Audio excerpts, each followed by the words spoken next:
Yeah, check that shit out. I got a whole intro set up. I got a whole intro set up. I'm figuring it out. I am learning and improving. And so, yeah, I'm excited about that. I got a whole outro when we go offline. I thought I was going to have to click a button for that to happen. I'm actually even more pleasantly surprised because as soon as I started the stream, it just happened. So that's our intro.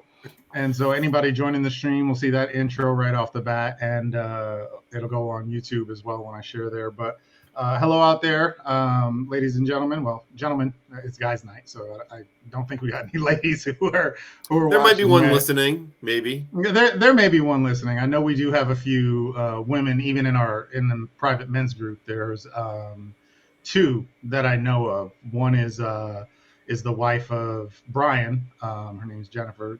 Jesse, you're familiar with her. She's been a mutual gaming friend and acquaintance for many years. And so, yeah, I know she's in the group. And then I do have a trauma specialist as well, who's designated as a group expert in the group as well. But I figured it'd be nice to have at least a couple of women in there because I don't want it to become it is a private group for men, but I was also careful to make sure when I'm talking about what kind of space we're creating, that it's not just some echo chamber of, man, woman hating man, E-man club or some shit, you know what I mean? And so it's nice sometimes to get somebody who can add some outside perspective. And yeah, women can definitely have a different perspective and view on how these things affect us. So, yeah, and so I think when it comes to any women in the group, just anybody who can add value, who wants to be there and thinks that men's mental health and all of that is something that they're passionate about. I know Jennifer seems passionate about that as a topic as well, because I know Brian has shared, that is something that he struggled with in the past as well. And so it's an important topic for her. So welcome, Robert. You're here too. You missed it, man. I'm leveling up a little bit. I had a whole intro that started when I started the stream. Oh. You missed it, bro. Pinky out. All right. Mm-hmm. Damn, I should put the pinky out. Yeah, there we go. I can't even do it with this kind of cut. I don't know what's going on. Anyway. Oh, there you go, Jesse. What are you drinking? A barrel-aged stout. Imperial stout aged in Knob Creek barrels. Ooh. Who's the... He's got it. Hey, at least he leveled up the Miller Lite.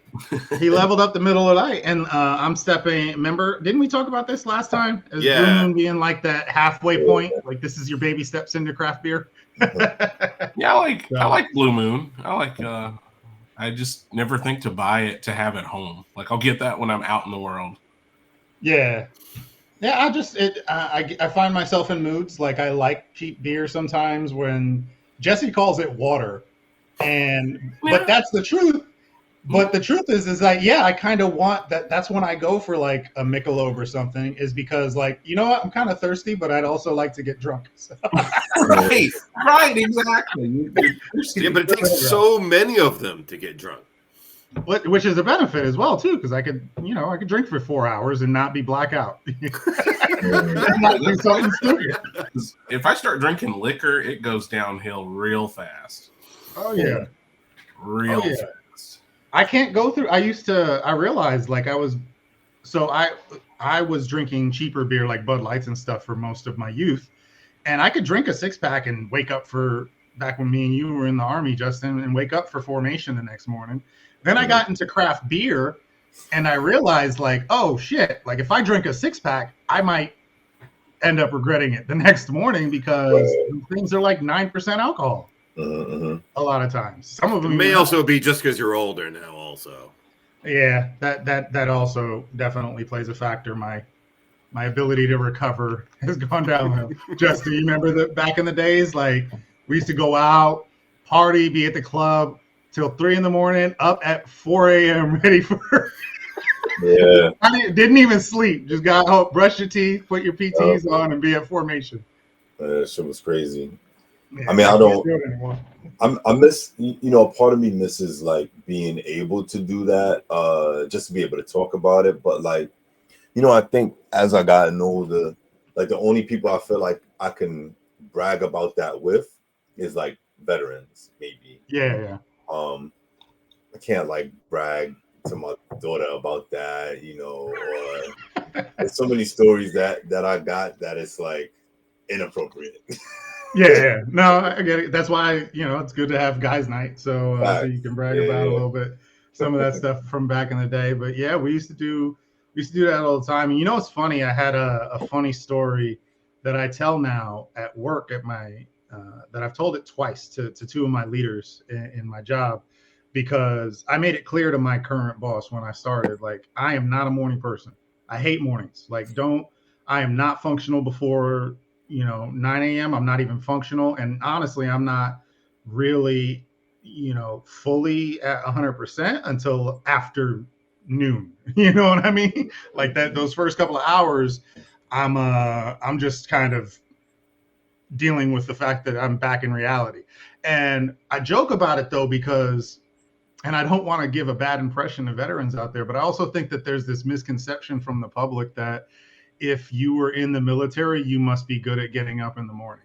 And you must be a morning person, right? Especially when you look at like the popular military figures out there, David Goggins and Jocko Willink, they're up 4 a.m., 3 a.m. in the gym, going on 100-mile runs. I'm like, no, like they're elite status type military dudes. Like for most of us, we struggled with that. I know I did.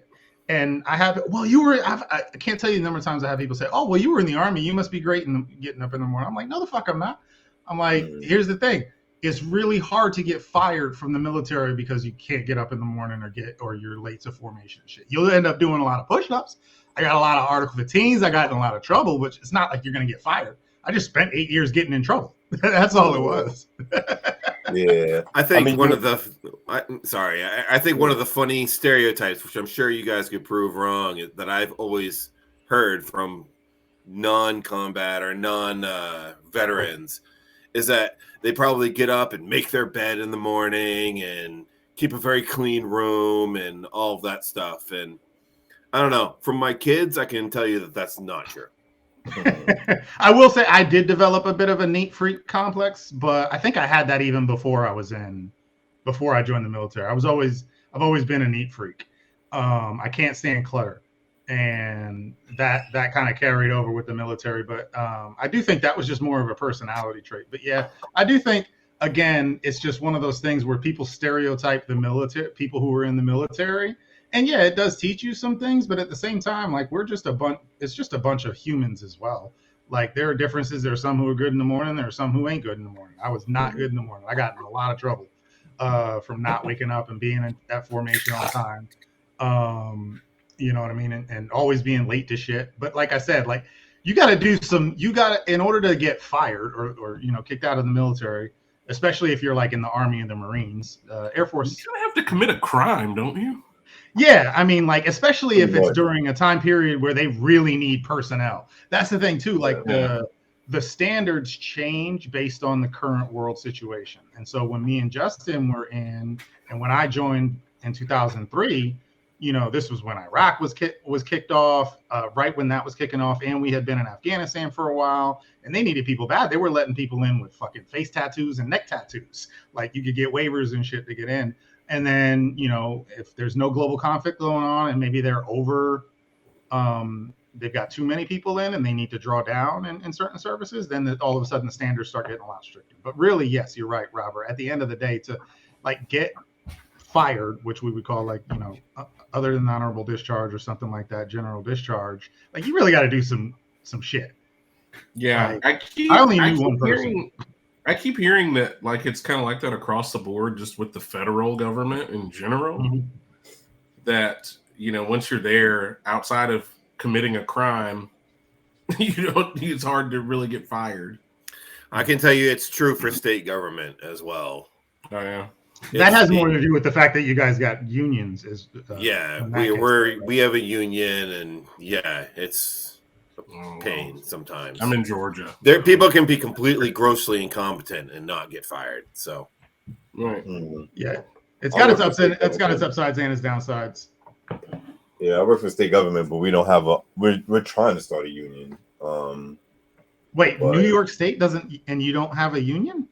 I mean, yeah, there's things about New York State that you would think, New York is, is a liberal state, but it's also like pro corporate. It's the like financial capital of the world. So Good point.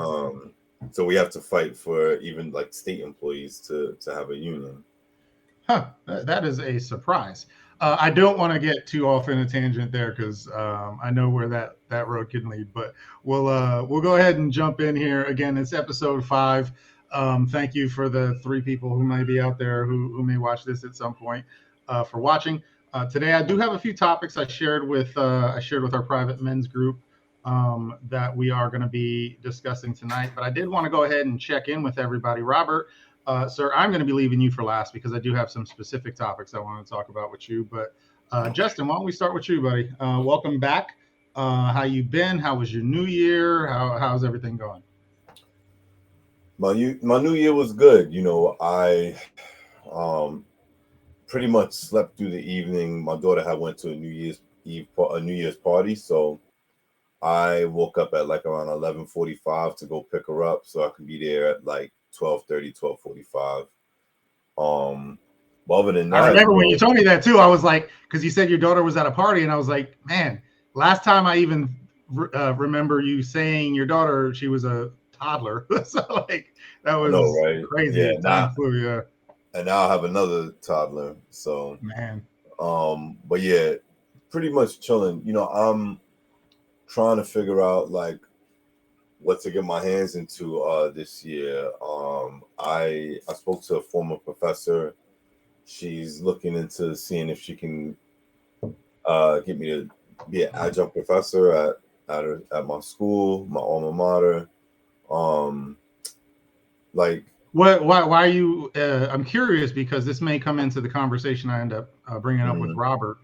When you say what you're going to get your hands into this year, do you feel like are you talking about strictly because you want some career advancement to make some career moves, or are you talking about just because you feel like you need something to kind of put yourself into this year? A little bit of both. So like I've been working at my job for the last 3 years, and I've like kind of topped out. So I'm looking to take those skills that I learned and go somewhere to learn some more skills and use the skills that I've learned. So, but yeah, I'm interested into art. So my professor is a philosophy of art professor, so I'm getting with her to talk about that. But also, hoping to be on a board of an art curator.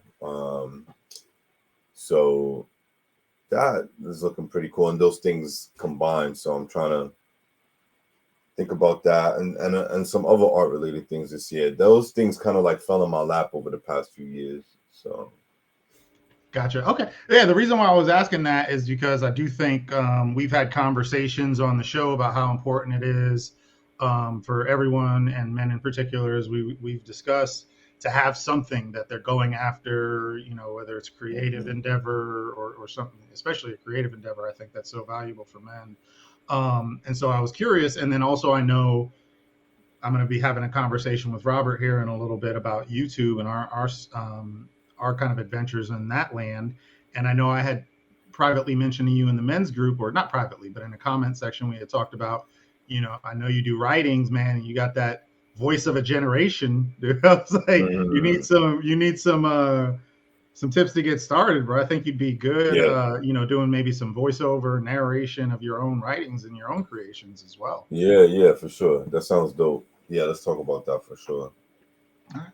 Yeah, we can talk about that offline. I mean, shit, if you want to, even I had thought if you want to collab on some stuff, I've got my YouTube channel is not designed around me as the personality. It's called One More Light. And so, that doesn't mean that I eventually can't expand into other creators sharing and being a part of that as well. It doesn't always have to be my own content. So, whether it's something you want to maybe take steps into on your own, or if you want to maybe have some conversations about even, sharing content and different perspectives as a part of what I got already set up, been more than happy to talk about that. So we can discuss that offline as well, though.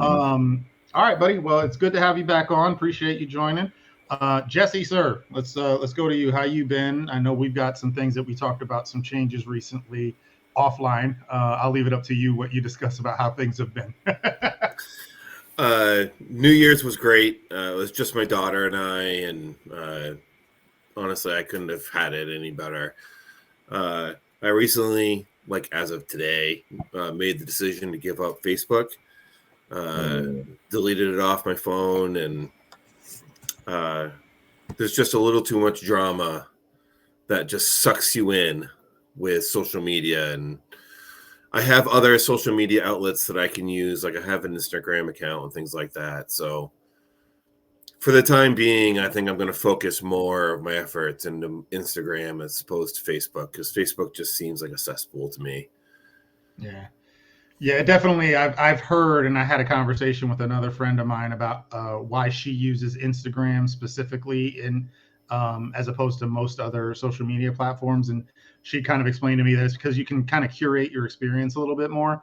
Facebook in particular, like there's some things about it that really bother me.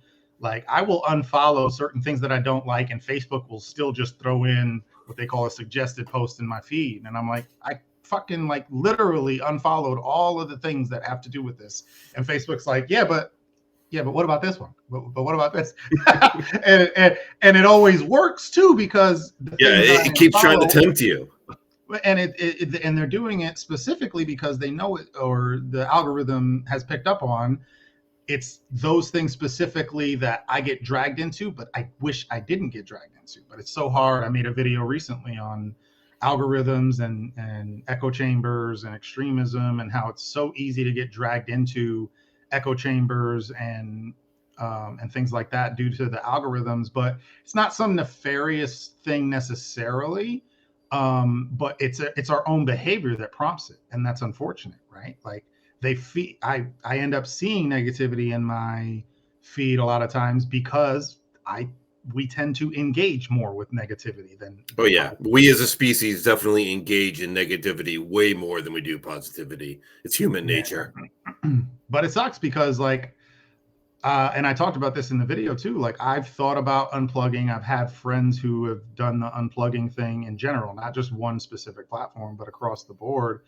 And that's really, I feel like if you can do it, if your life and your career or your goals are set up to where that's possible, great, more power to you, and all of that. But I also feel like depending on your goals in life and your career and things of that nature, it's almost impossible. Like I gave the example on one of the videos that I made about, if you're a marketing manager, good luck trying to get off social media. Like you're going to be completely useless in your career.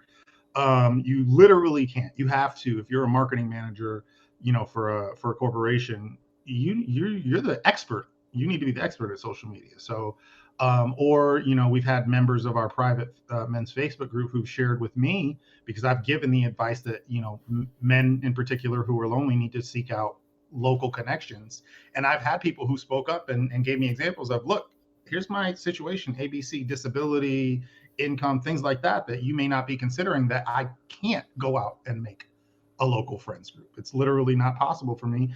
And so their two options are complete solitude and loneliness, or internet online connections with friends. And so, not everybody, I think there are a portion of the population out there right now who are like, oh, just get offline, go make a real friend, blah, blah, blah. Like that's a privileged statement from people who don't understand that that's not such a possibility or a luxury. Social media definitely has its role and absolutely can be a positive tool. It's just, at least for me as of today, it has served its purpose. And just going to take a break. I'll probably end up back on it at some point, but taking a break. So, speaking of social media, Robert, we'll go ahead and get you in the conversation. I got some questions for you, buddy. How you been? How was your new year?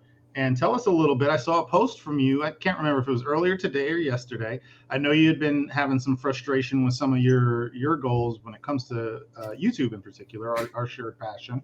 And it looks like you maybe had some positive movement in that direction. So what's up, buddy? Tell us all about it. So in addition to doing way too many other things. I'm a food and travel vlogger, and I recently went through a lot of trouble to shoot my first international travel series since the pandemic. We went to the Philippines, and I'm here in Georgia, about an hour south of Atlanta. So we went for just over 10 days. I think it was like 10 or 12 days, something like that. And this trip for me was shooting that. Like, it was vacation, but not like. I'm glad you can admit that, because I think a lot of people would lie to themselves and say, "Oh no, it was just about the experience." Like, no, you specifically, this was a part of your endeavor and your goals when it comes to your vlogging. Right. Like, I wouldn't have gone if I wasn't filming it. Like, that's just what that was. So, I had a lot riding on it. I had a lot invested in like getting the content, shot the right way and making sure that, the videos that I had predetermined before I went, to make sure that I got all the right shots, that I got all the right information.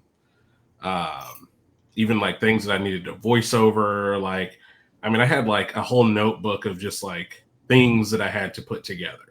And it was just hours, and like, that is, subtracting from my actual experience, just being there in this place that I'm really interested in and love and want to be.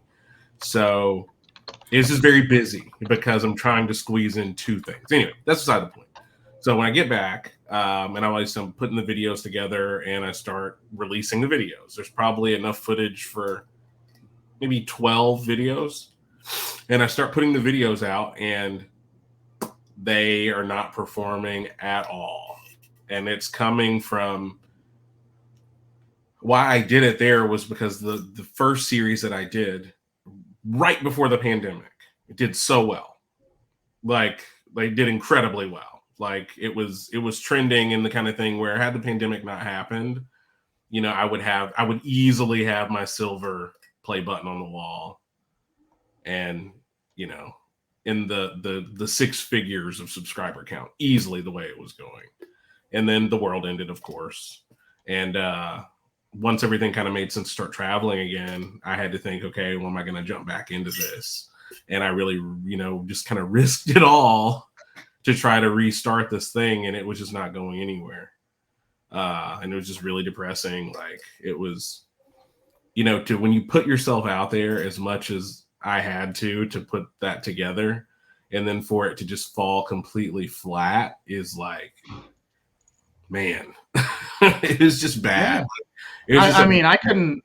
I couldn't imagine, in all honesty, because I'll tell you right now, I've been creating and releasing stuff, and I put my time and my passion and my love into some of the creations that I make and I release. But at the end of that, I'm not investing nearly as much as you did on that. So I can only, and even in that case, when I'm not really investing anything, and I'm not making like literal big financial investments. I made some small ones, nice mic, some lighting to help improve things and stuff. But yeah, that's definitely on a whole nother level, kind of what you did. But it's like, so I can only imagine. Between getting home and releasing that first video that fell flat, I had a minimum of 100 hours in it. Yeah. Just to get to the first video. Yeah. And then progressively less after that. And like, I've never been so depressed in my life. Like, remember, I think it wasn't the last one, it was the first one where I was like, man, I really need to go to therapy.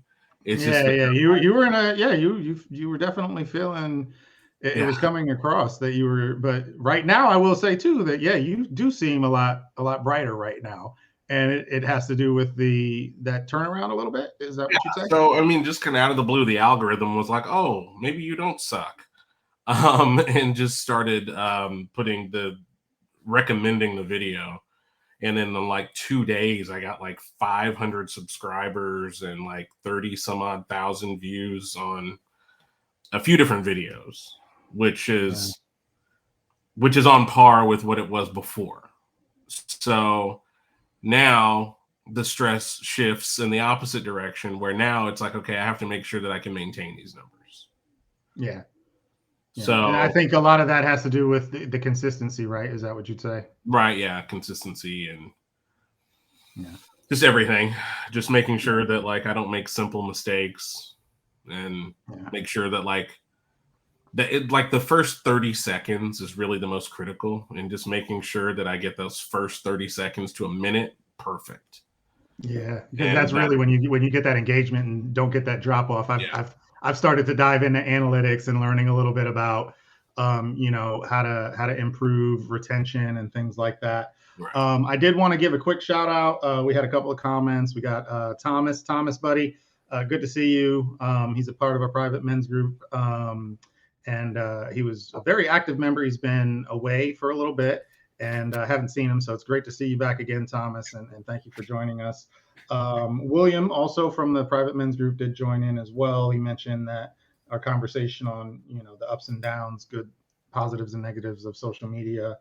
We had some good points. I know William specifically, he's one of the ones who had taken quite a break, years. I mean, shit, I didn't see you online for years, I think, William, buddy, outside of the occasional Instagram post. And he used to be very active in our gaming community, Jesse, if you know who I'm talking about. And then we got Ken, my buddy Ken, Dr. Ken, as a matter of fact. He's a partner with me on my One More Light on the nonprofit side, where I, am hopefully long-term. The goal is to be able to provide free support services on a wide scale through some strategies that I have in mind. Right now, my bigger focus is on building a brand and then pivoting or including that, because I realize that right now I don't have a brand or an audience to really have that, go in the direction or be as effective as I'd like it to be. So I'm strategizing more long-term when it comes to that. But anyway, thank you all for joining us. We appreciate you joining us. William did share as well, Robert, when it comes to what you were just talking about, all that buildup that you went through and all that hard work. He does hope that it keeps growing. And he did ask where he could find you on YouTube. What's your YouTube channel again, buddy? Oh, did you go on mute? You're on mute, buddy. I'm telling you, man, for such a professional we're already starting YouTuber, this. Oh my God. Did you do that on any of your vlogs? Maybe that's why some of the videos didn't take off. Are you sure there was sound? See that? That's what I have for you. But if you just type in "that guy you met today" into anything, I'm the only thing that pops up. But in on YouTube in particular, just type in "that guy you met today." You'll see my face, and there I am. Yeah. And so, definitely check him out. He's an inspiration for me, and he has been for years as far as the quality and the work that he puts into YouTube. I was going to tell you, man, when you were going through some of those things, and you kind of hit the nail on the head and said it yourself. But you never know with the algorithm, like when it's going to pick something up. And finally, I know people I've heard examples from people who released a video, didn't look at it, for a year, and then come back and it's got, hundreds of thousands of views out of fucking nowhere. When the last time they looked at it, it had, in the tens or dozens. And so yeah, the algorithm is crazy. And I'd say the thing that just kind of turned it around for me, and at least it will let me sleep tonight, maybe for the first time in about a month, is that like they have this weird analytic for some reason on YouTube where they'll tell you what percentage of the people that recently subscribed to you subscribed within 10 seconds. And my number was really high. And it's kind of like, I don't know, it makes me feel better because I know that if I can just get this in front of people, that people like it. Yeah. And that it's not just me, that at least I can feel like, well, I do something that doesn't fucking suck. So we'll get there. It's a lot of work. And that's where, for me, I'm definitely still, on the lower end of audience. I did have a video that I wasn't expecting to kind of be my top performer. And all of a sudden, I don't know, the algorithm liked it. And then I got all these wonderful comments from it, and people were very supportive and kind towards what I had created. It was this video called Reflection, Regret, and Final Fantasy VII. It was just a story about like a memory that I had about when a corrupted file happened on my save game for that game when I was a kid, and how devastating it was, and how I had to kind of overcome it. And I kind of use it as an analogy for where I'm at now in life and comparing myself to my own past and things like that. And kind of took off. It got, my videos were, at most I was happy if it got like 50 views. I was still at 50 subscribers at the time. And then after that video, it's only been about a week and a half. And then all of a sudden I gained 30 subscribers. I got, it's finally hit over the 500 view mark. And I mean, compared to where I was, that was very nice. And so, but yeah, I feel you, man. Like, I've released things, and in the first 24 hours, it gets like 10 views. I had a video recently, and I'm like a little disappointed in myself, but I also try and think about, okay, what could I improve? What could I do better? And then all of a sudden, 3 days later, it jumps up, and the algorithm decides that it's going to show it to more people. And that's what I figured out is really key when it comes to the creativity stuff, is whether or not it's showing it to people. And if it's not showing it to people, then it really doesn't matter at the end of the day, right? And so I started looking at that impressions. Well, all right, if it's showing it to thousands of people and I'm still not getting views, that's a me problem. But if I'm not getting views, but it's not showing it to anybody, that's not necessarily the content, something that you need to look at the content. What are your thoughts on that? I mean, that's, that's really the whole thing that was getting me, was that I guess at the time I just couldn't really wrap my head around the fact that, nothing was happening because no one was having the opportunity to interact with it. So it was just where, just looking at it like, well, this is my fault. And then like, how foolish must I look having done all that? So,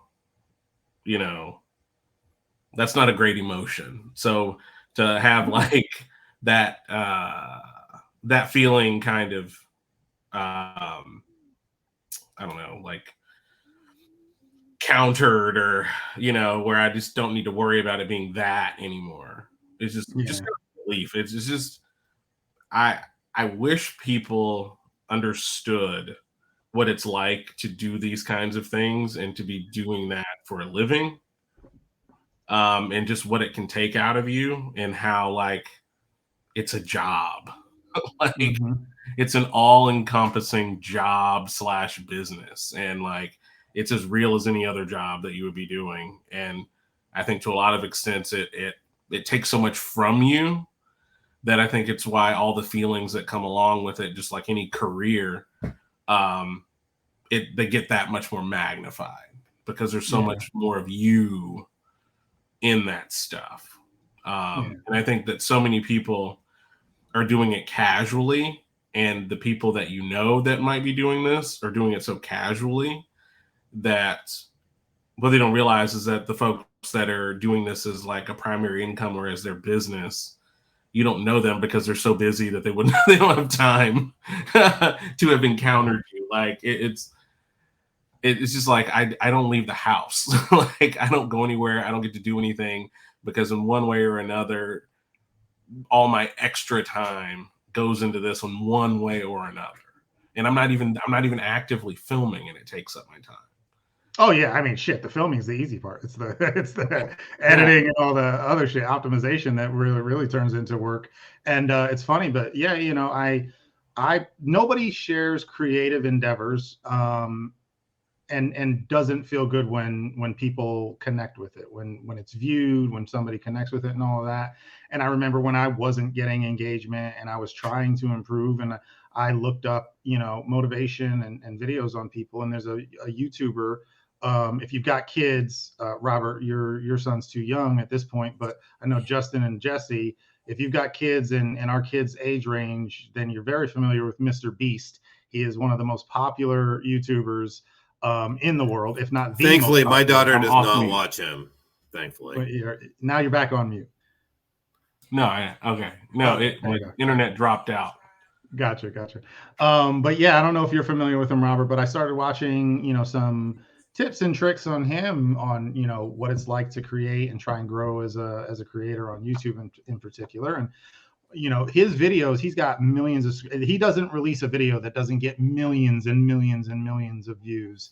And I remember watching some interviews with him and some podcasts where it's easy to look at him and be like, what the fuck? Like, what is the deal with that? But what you don't see is the hundreds of videos that he released before he ever took off, where he was ignored and they sucked and he was terrible. Like, if you go back to and watch some of his videos from when he first started, he was like a 12-year-old, and he was making these shitty gaming videos. And I'm not judging his video. This is how he would describe it. He says, I sucked.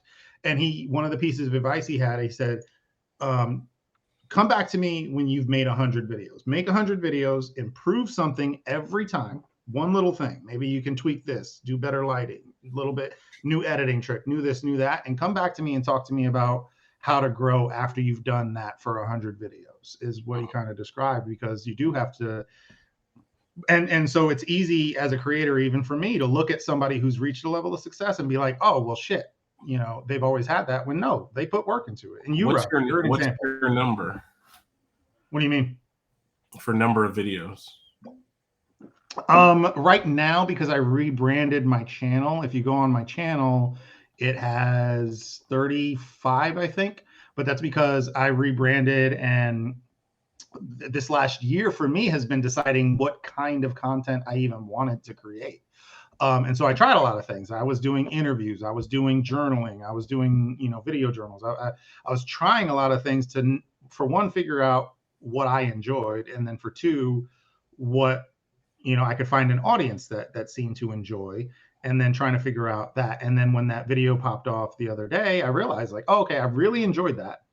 And, people were interested in it more than anything else that I've created. And so now I've rebranded. So it says 35, but I've probably done closer to 80 total. I just ended up deleting a bunch off the channel because I wanted it to be more streamlined for when I get new subscribers now.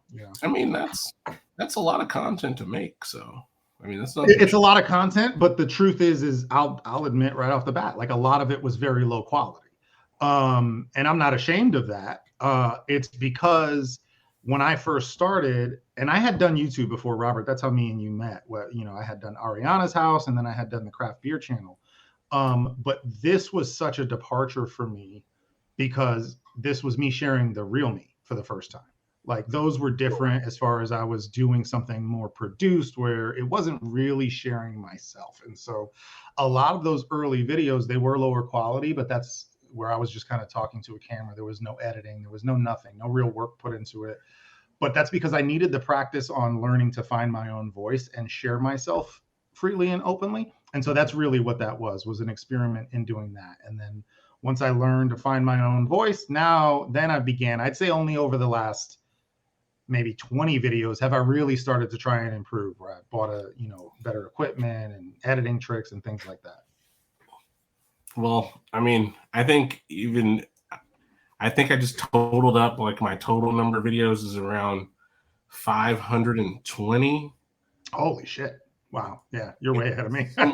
Somewhere in there. And I mean, honestly, I have everything right where I want it to be. My issue is this freaking algorithm.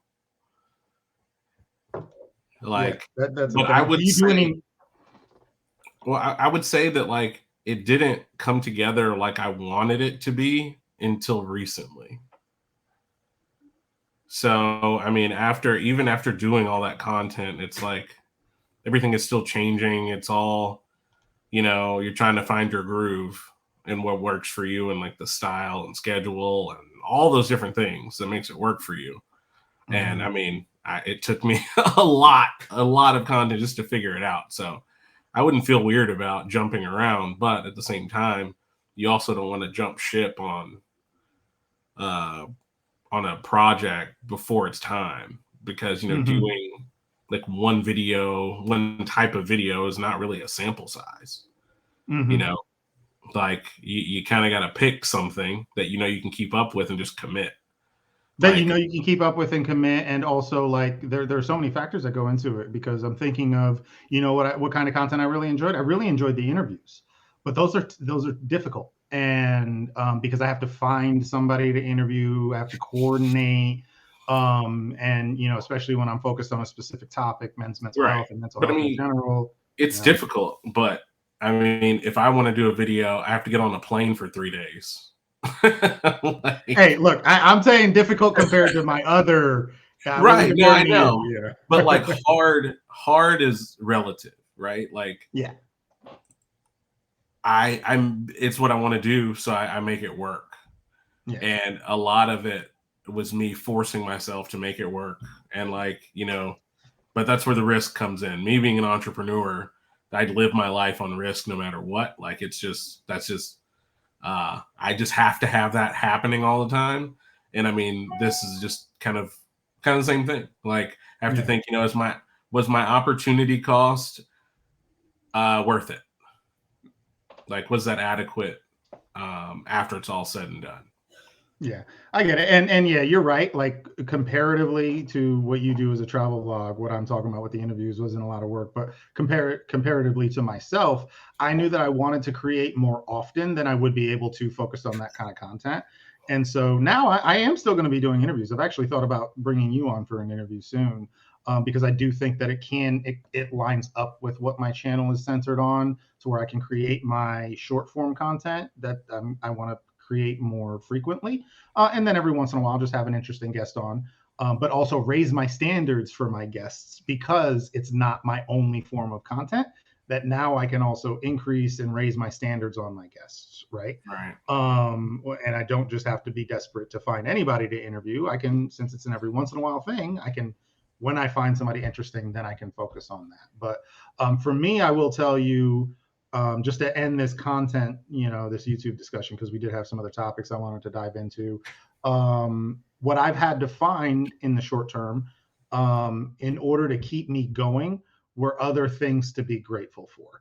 And because right now, I am very glad that I've gotten, that boost in subscribers and viewers for my channel. But at the same time, I then followed it up with a video that didn't get as many views. And so I have to find other ways to keep myself motivated, because it does mean something to me that what I'm doing, I'm not doing this shit for my health. Like, well, actually, in a way I am. It is partially for my mental health that I'm creating, but like, I'm not doing it and like never releasing. I'm releasing it for a reason. And you only release things like that because you do hope that, be seen, you connect with somebody. So I did want to play a quick video. I'm going to play this right now. I shared it in the private men's group, but things that I like to find gratefulness for. This is a really cool gentleman, older gentleman. He's got a YouTube channel. He found me through one of my random videos that I released recently. And I'll go ahead and play the clip, because this is one of the coolest moments that I've had since becoming a creator. And he's been doing YouTube for about 10 years. And I'll just go ahead and play the video now. I'd like to mention a couple of YouTube channels, small subscriber base, and both of them deserve to have a much larger base, and they are responsible in some ways for me turning over a new leaf and becoming more positive of a person and a happier person. And one of them is Lidet Berhanu, and I hope I pronounced that right. But she does these really positive messages, and I think she's probably studied some psychology, it seems apparent, and it really makes me feel good. And the other one is, the guy's channel is called One More Light, and One More Light has an incredible life story. His journey has been one of overcoming many odds, and I am left with a great deal of respect for him, and realizing that if he can get over his feelings of depression or just feeling dead inside after going through what this man has, I have no excuse. I have no excuse for focusing on the negative. I'm calling this the Aging Hippies Conspiracy Channel. And so this is my first time playing a live clip. Did that come through all right on your end? Yep. Yeah. And so, I shared that because, as far as great gratitude, right? That's such a big conversation, and how to be happy about your day to day. And while I'm not getting the views that, I would hope to someday, and I'm not at the level that I would hope to be someday, and I'll keep improving, and all of that, you got to find the small wins. And not only, I won't even call that a small win. That's huge. I mean, that's huge for that gentleman. He's been doing YouTube. So to give you a little context, he's been doing YouTube for over 10 years. He has, it's a moderate channel. He's got more subscribers than I. I'd be thrilled to have over 1,000 subscribers. So he's got a lot more than me. And his channel prior, when I met him, and it's only been about a week since this whole interaction happened. He had joined. I checked. He said some nice things on my videos. I checked out his channel. He had some fun content, but it was very similar to what you just saw. But it was very much more focused on a negative kind of vibe, but in a hilarious way. I still appreciated his content, and but he was a lot focused on why the world is terrible, and these are the terrible things in the world that he wishes were better. Was the point of his channel, was like, this is how the world is going down the tubes and how he wished it was better. And then he saw a couple of my videos and he made a comment on how he was going to be doing a rebranding. And that was his first video after doing a rebranding. And in that video, and he's the Aging Hippie Conspiracy channel on YouTube, if you want to go find him. That's what he rebranded to. He mentioned that, he still has the same concerns with where the world is right now, as far as he's an old school hippie from the 70s and all of that. And he still has his concerns, but basically his idea was, well, what am I going to do about it?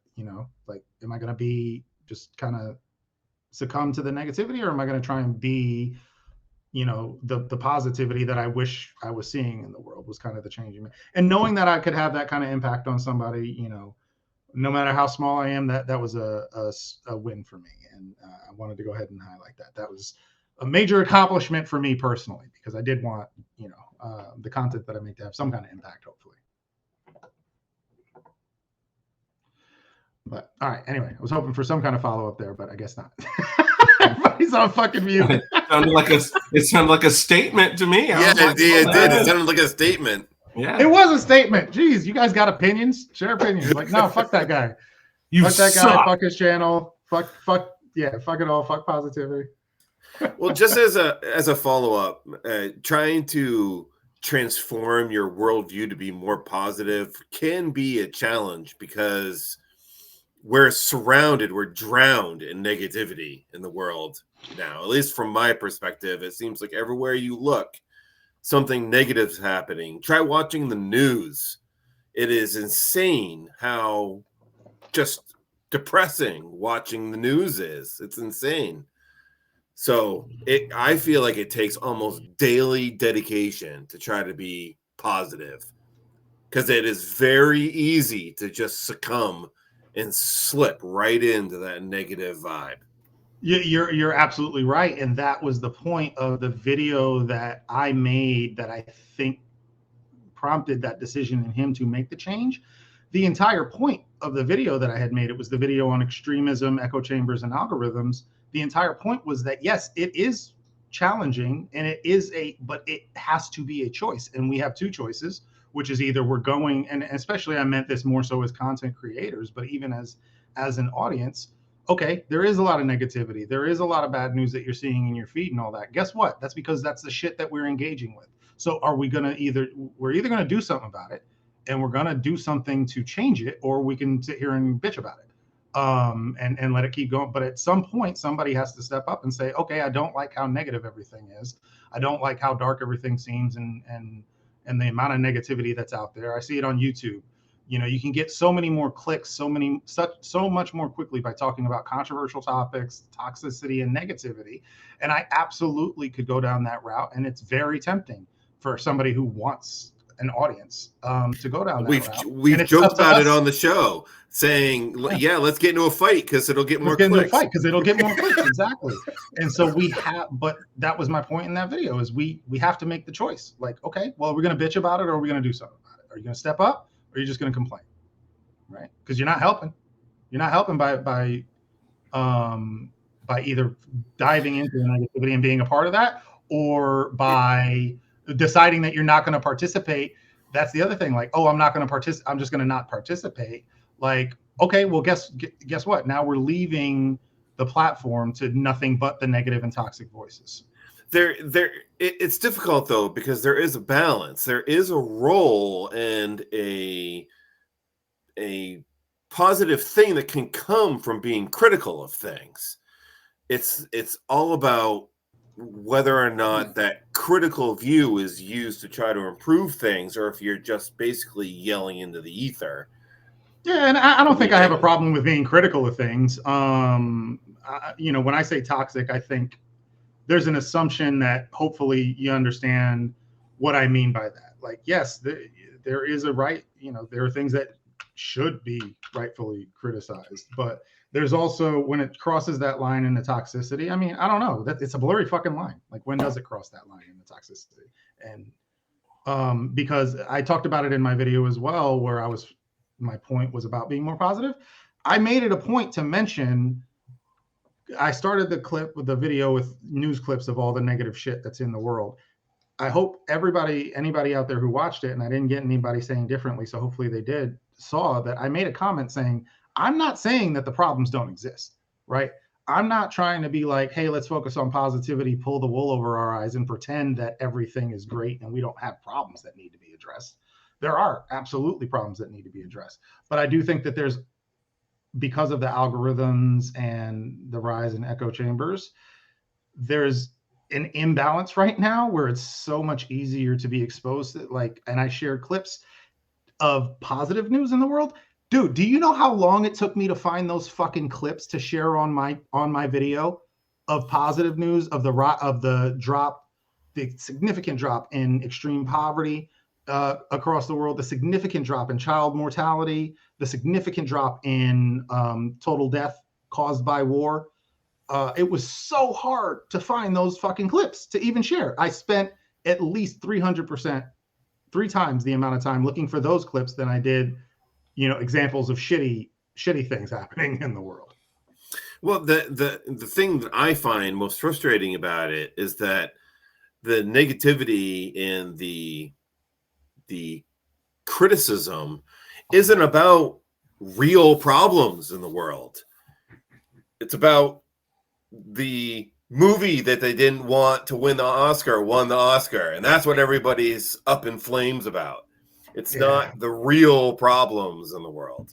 I'll be honest, that's one that I get fucking dragged into so often. I get dragged into negative shit about modern movies and bullshit sometimes. It's one of the things I'm trying to work on. Justin, buddy, haven't heard from you in a while. I want to hear, before I move on to another topic, I do want to hear if you had any thoughts on this whole discussion that we just had, mostly because you are a person who, is focused on trying to improve and change through your social action and your community action. Did you have any thoughts on kind of that conversation that we just had? Because I do think that you are a person who would agree that there are real problems and you're working to tackle those problems. Yeah, I mean, I'm compassionate towards people that are caught up in the media cycle in that way. I think a lot of people are super judgmental towards them, and they'll be like, you're an idiot, you're ignorant, you don't read the right source, you don't look at the right news, you don't have the right circle of friends.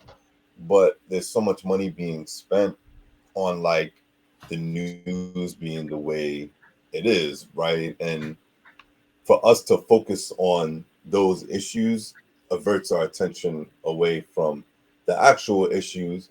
And we can say maybe, that's on purpose. We maybe could say it's not, but the news media and the media in general knows what makes them money.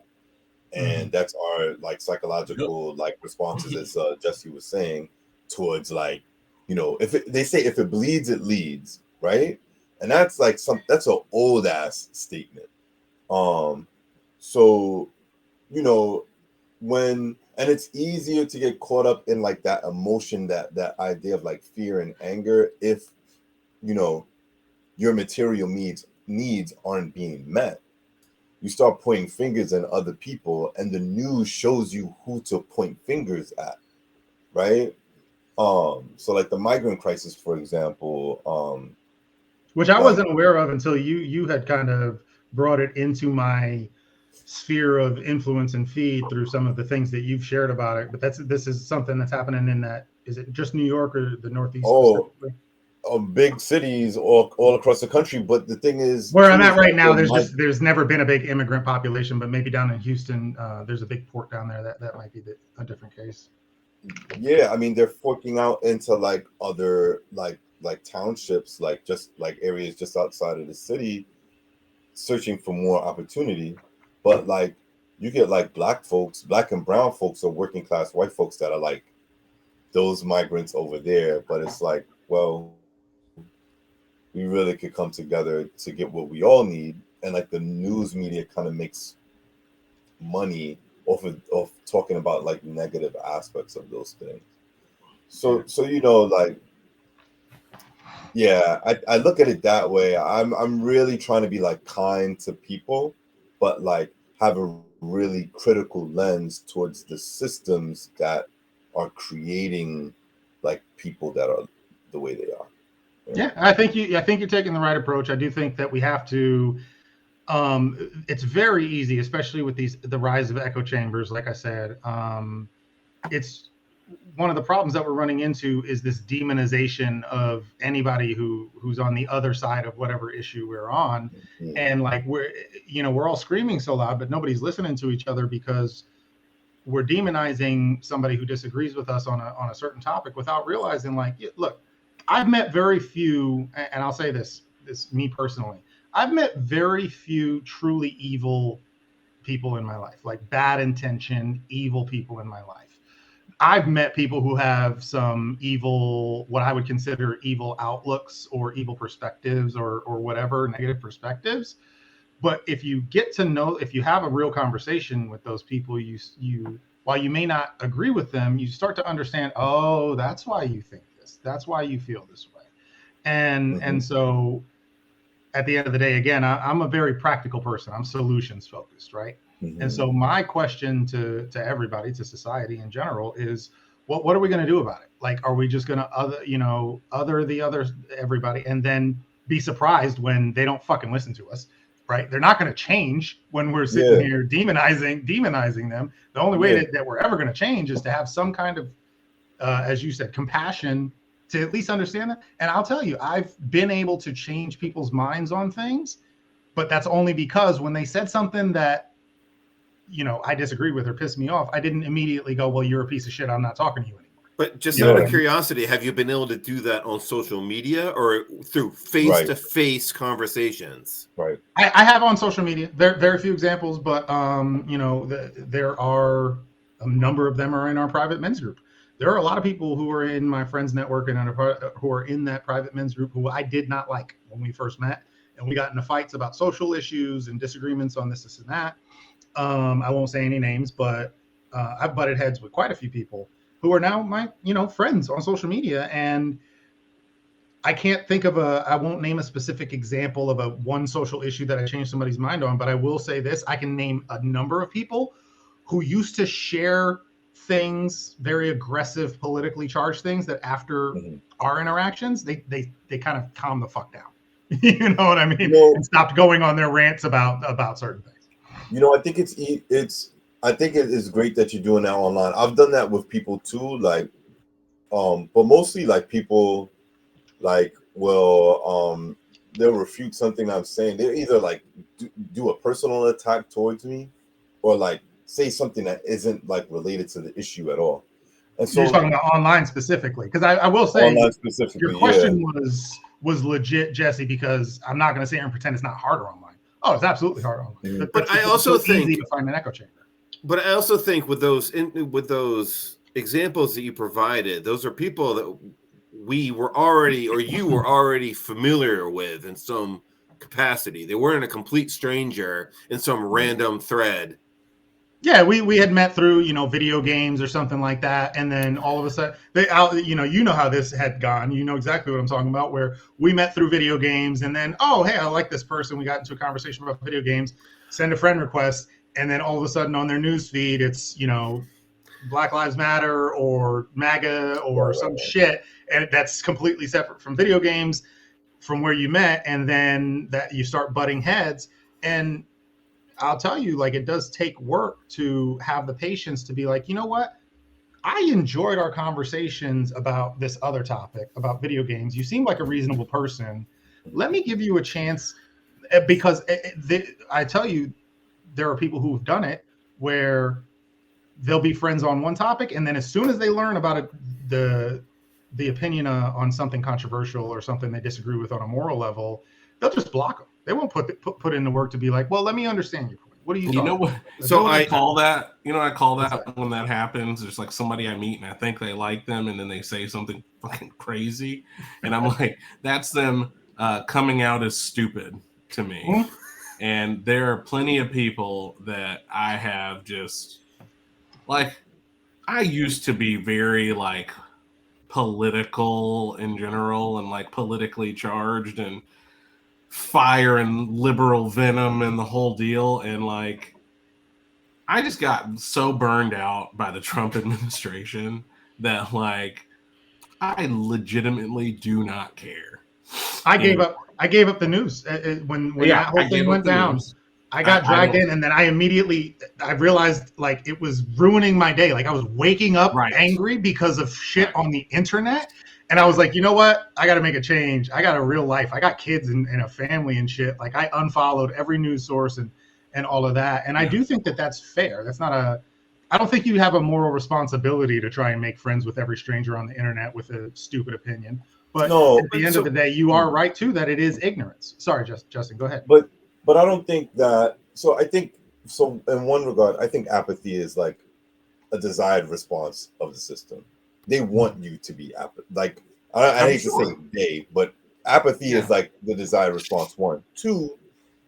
I think that though like trying to like talk to people on the internet is noble and getting people to change their minds, man, it's so much easier to do it in your apartment building or in your workplace, right? Mm-hmm. And you can, so like for example, in a union or like at work, you can get like a Trump supporter and a Biden supporter to support an undocumented person that's within the union because they don't want their dues or any of their benefits to be impacted, right? Like you can come around on an issue, and so yeah,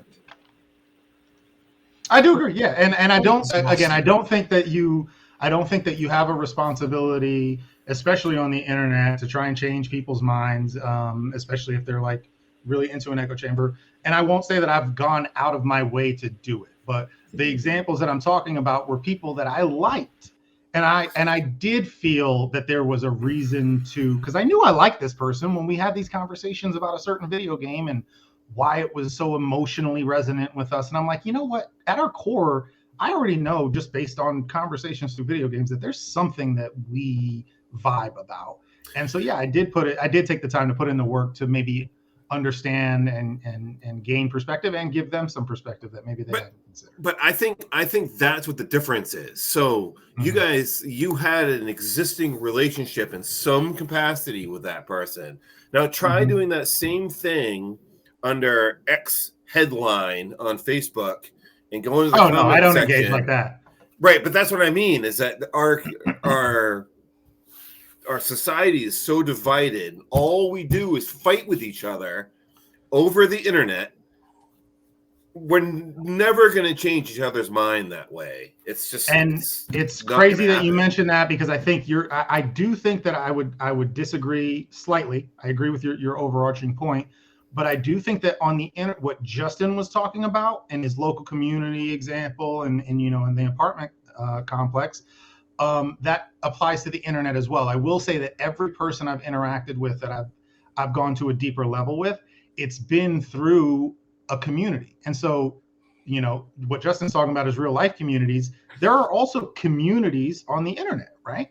And so those are the times. And on the internet, I think that really gets it across the board where it's going to start on the small community level, whether that's real life, like Justin was saying, or on the internet. There are small communities where those kind of conversations can happen. Yes, Jesse, to your point, no, you're not going to change somebody's mind jumping on some Fox News post about, whatever hot button issue when that person doesn't know you from Adam. But every time that there's an example of people that I disagree with that I've had a connection with over a long period of time, it's been through these smaller communities on the internet. And it's something that I suggest to people all the time when we talk about social media and the negatives of social media. And I'm like, well, look, like we're talking about social media, and there's a lot of facets to it. And so, yeah, there's the random strangers' comments on some news article. And so that's a very negative example of how to have a human experience with somebody on the internet. But that doesn't mean that that's the only example. There are much smaller communities where we're both a part of a gaming group, Jesse, where I know that there are very right-leaning individuals. I'd say probably that's the majority. And then there are very left-leaning individuals. And in that smaller community, we've learned to overcome some of those differences over time. It's like there are people in there that I completely disagree with when it comes to certain political topics, but we've learned to, to be friendly towards each other and reach a level of, we can have conversations, harder conversations than I can have with some random comments or on a news article. I agree and I disagree. I do, to an extent, agree with what you're saying, but even within those communities that you and I share, I think that if somebody made a controversial post in earnest, like, let's be real, those groups are not necessarily the most serious groups in the world. If they made a post in earnest, they also have no issue just going after that person either. And piling on them. I mean, yes and no. I mean, at the same time, like, if you're gonna make a post in earnest, be prepared to be disagreed with. Like, that be prepared to be disagreed with. If you want an echo chamber, but it's not always discussion though. It's a line of GIFs and. Well, you're talking about the larger ones. Those are the ones that I've seen. So again, the larger the group, the larger. No, I'm even talking about our smaller groups that you and I are a part of. It's the same. It happens from time. I would say it happens much less. The smaller the community, the more tight knit the community, and smaller level of the community, the less often that happens. The larger the community grows, the more often that happens. Our private men's group, we haven't had a lot of people post anything really controversial, but I'll tell you, if people do at some point, I'm going to make sure as a moderator, and you're a moderator, for example, and that we do allow discussion. And I want people, like, you need to be, if you're going to post things, you need to be ready to be disagreed with and have a conversation. But yeah, it's our job as community moderators as well on the internet. If you run a community, you got to take that job seriously if you want to foster a positive community. That yes. Healthy discussion is good. People to cross healthy, positive discussion is good. Yeah, like this. Yes, exactly. Like this. Exactly. I want us to have certain conversations and discuss things, but I will be careful, and I was careful about who I invited to be a part of the show, because I knew, even though we may disagree on some things, that we could all, be respectful and kind towards each other and compassionate towards each other. And at the end of the day, say, hey, what? I think that's fucking dumb, and I'll see you on the next show. You know what I mean? Anyway, so moving on. Great discussion, y'all. I don't want to. It's funny. I was talking about positivity, and I don't mean for this to be a negative conversation, but I do want to talk about a few clips that I saw going viral on the internet, and it specifically brought up a question in my mind in regards to men. And when it comes to mass media or modern messaging in general and towards men. And there's a clip that in one of our groups, Jesse, one of the ones that I think both of us were actually referencing, something related to this clip that I'm about to share was shared. And I ended up learning through some of those conversations that some of what she said may have been taken out of context. But anyway, let me go ahead and play the clip, and then we'll have a quick discussion about it.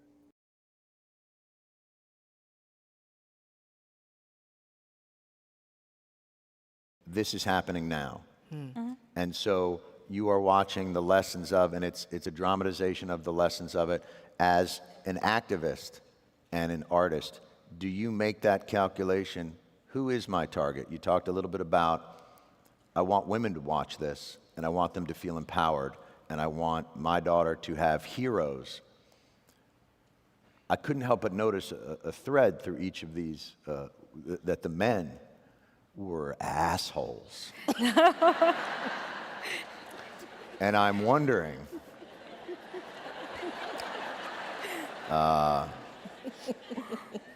as one of them,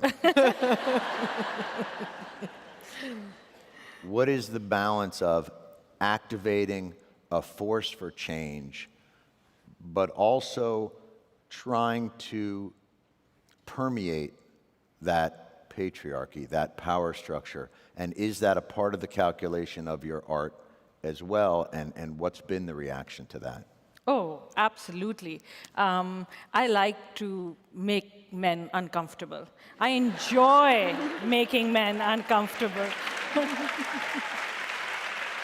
Not you, just Not you. not you. Point taken, point taken. But, it is important to be able to look into the eyes of a man and say, I am here, and recognize that. And recognize that I am working to bring something that makes you uncomfortable, and it should make you uncomfortable because you need to change your attitude. And it's only when you're uncomfortable, when you're shifty, when you have to have difficult conversations, that you will perhaps look at yourself in the mirror and not like the reflection, and then say, maybe there is something wrong with the way I think, or maybe there is something wrong with the way I am addressing this issue.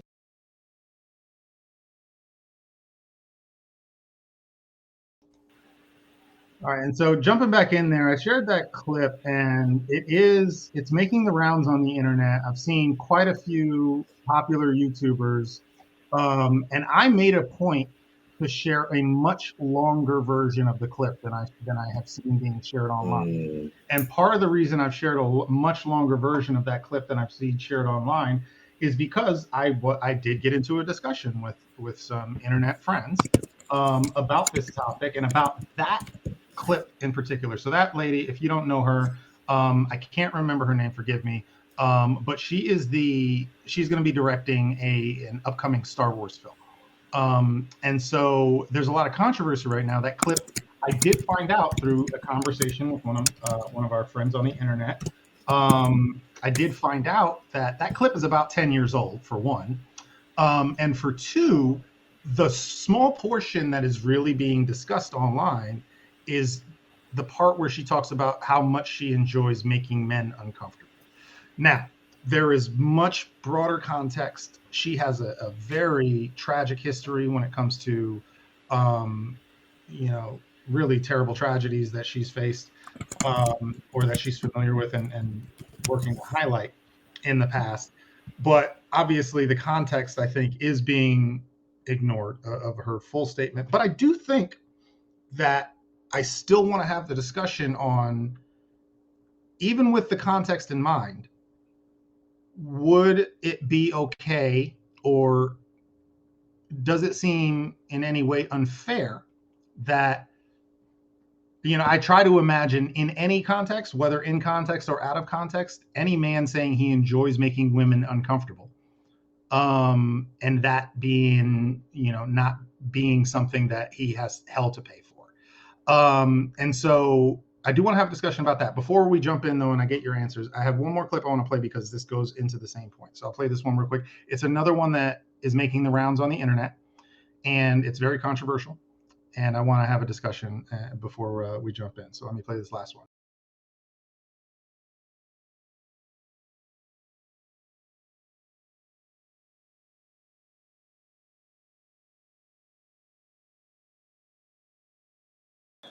You know what? Forget about the entertainment world. Isn't it just time? Isn't it just time for women to run the planet? I'm not just trying to placate you, I swear.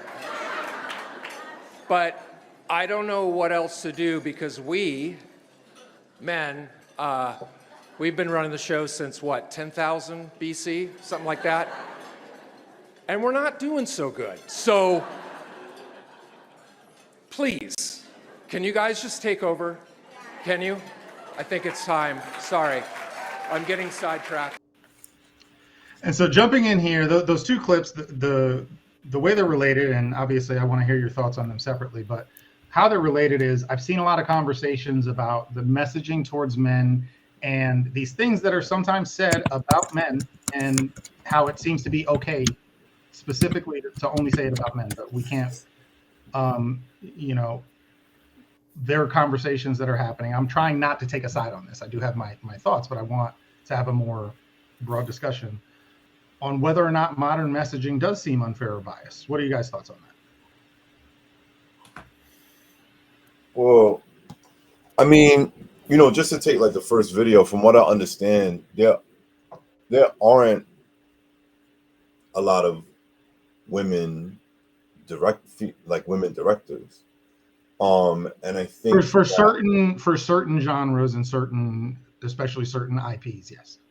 Big blockbusters, as a whole, I would say as a whole, yeah. Disproportionate. Yeah, they're still a minority, but I meant what I meant by that is more specifically and especially when it came to like the big blockbuster IPs, Yeah. So, and then like even actors and actresses, the pay difference is crazy. So when I think about like uncomfortable, I think about like any other like corporate DEI, diversity, equity, inclusion situation where a black woman or man is talking to white people, being like, "Hey, we need to change the way society is, or we need to make the workplace more, conducive to, diversity." And I think that it's harder to hear it come from rich people. You know what I mean? And I can see how people would be like, this is like an agenda, right? And they want society to be like this, especially a society that's like pit against each other already, right? So I think to say, for her to say that in her space, I think it's great. And I think people should also look at it as they should be less critical about her status and be more like in line with what she's trying to say. Yeah, no, I think that's all fair. What about you, Robert and Jesse? I'm gonna try and play the proper host and not jump in with only my own opinions the whole time. So go ahead, Robert, Jesse. You guys got any thoughts on what we just shared and talked about? Okay, I'll start that. So to be honest, I was not sure what to think. Does some of it have to do with you have a young baby and so much else going on in your life that like I don't give a shit, like I'm too busy with other things? Because I do think that I asked a poll in our men's group about this question, and I added in there like a joke answer of as far as the voting option of too busy making gains. And the reason that I put that in there was I do feel like there are people out there too who are just like, man, I don't give a shit about these guys. Like I'm too busy with real world shit to give a shit. I mean, kind of. I mean, I guess, yeah. I mean, and I think that's fair. And I think and I think a lot of times the perception, like if I was like, yeah, I just don't give a shit, is that it comes off like you are minimizing that. I mean, I think it's just like I've got my own problems to deal with. Taking on the emotional load of something that is, we're talking about and then it's like, okay, then I start to sound more and more insensitive. I mean, we're talking about a women's issue. So like, I can only understand so much without education. So that means that I have to like get into this whole thing to really have informed opinions about any of it. Right. And it's like, I am too worried about me. It's like, I hope that all goes well, but that's somebody else's horse, somebody else's race.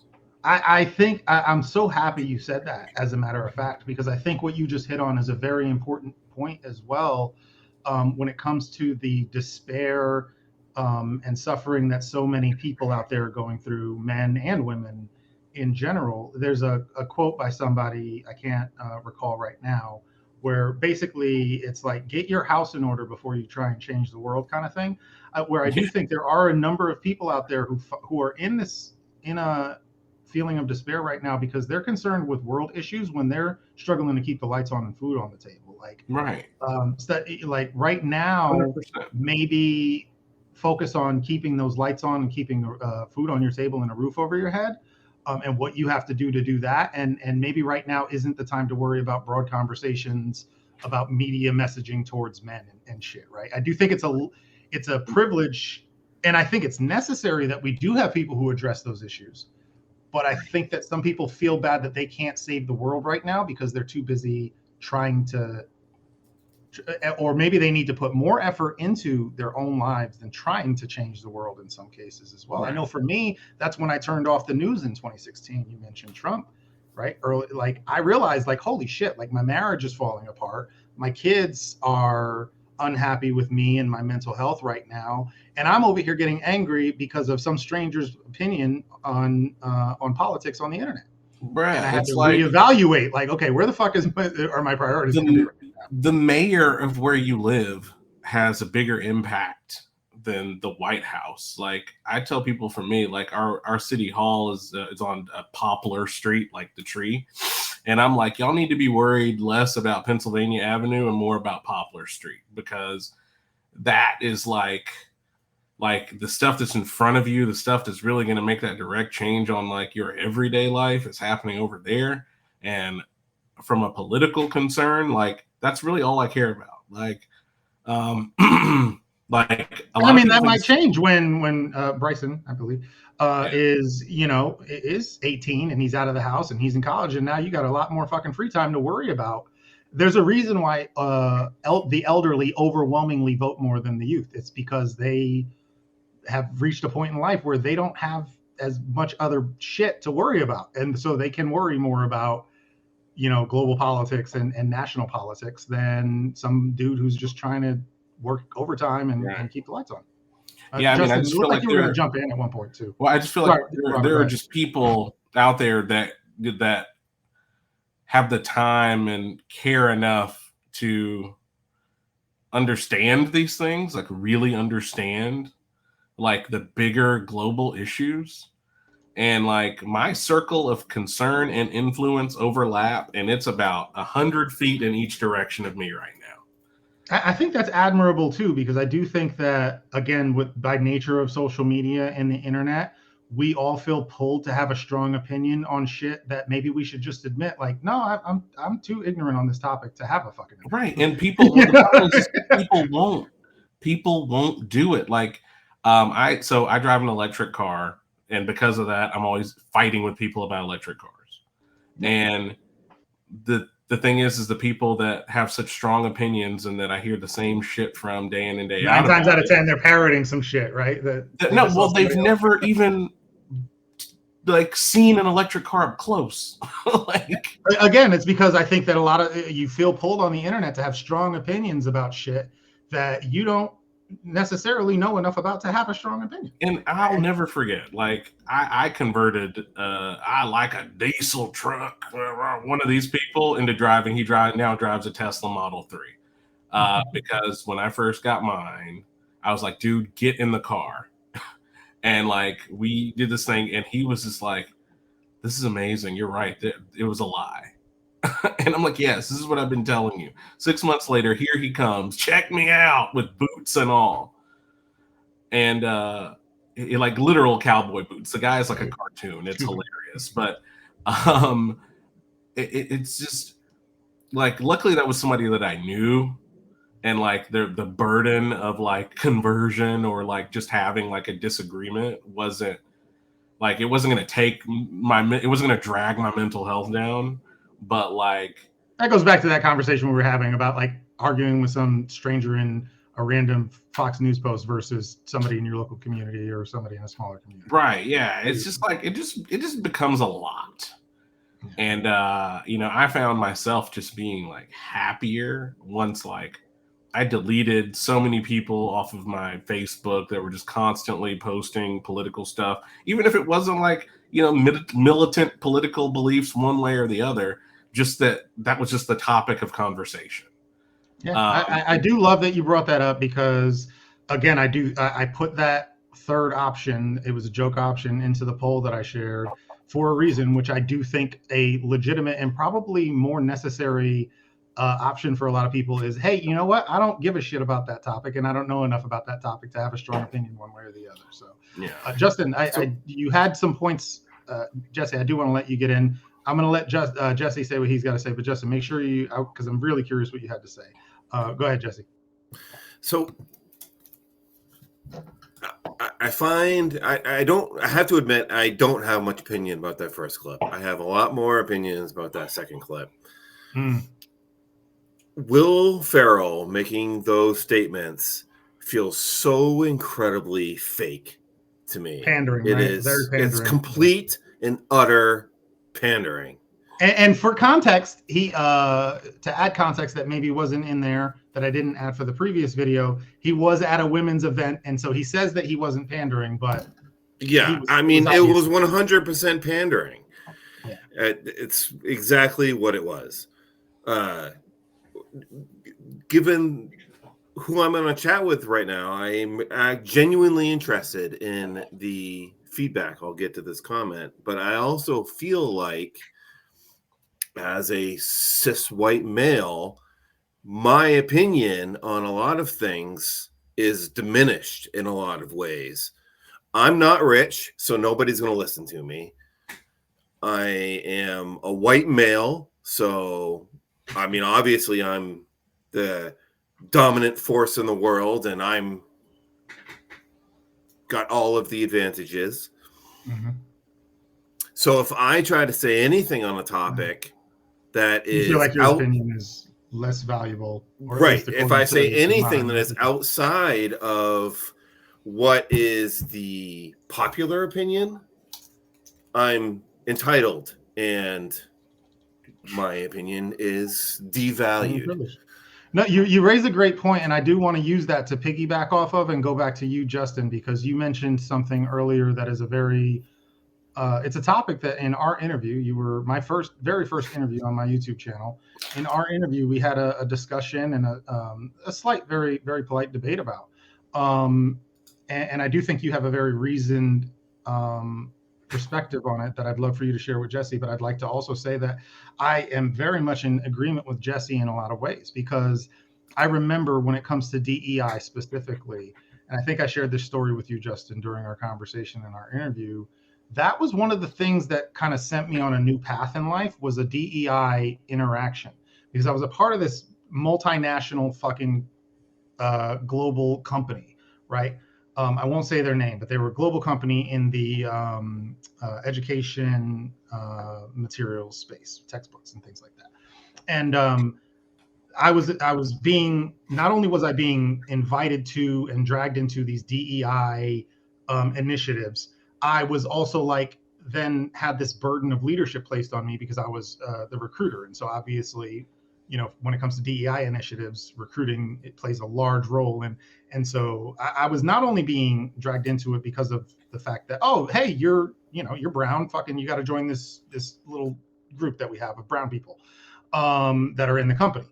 And then I also but I remember nobody ever asked me my fucking opinion on any of it before being played. And so it led to a big move for me from stepping away from the corporate world. We're like, you know what? I'm tired of not being able to be myself, because I felt like I had to shut my mouth about things just to keep the fucking job.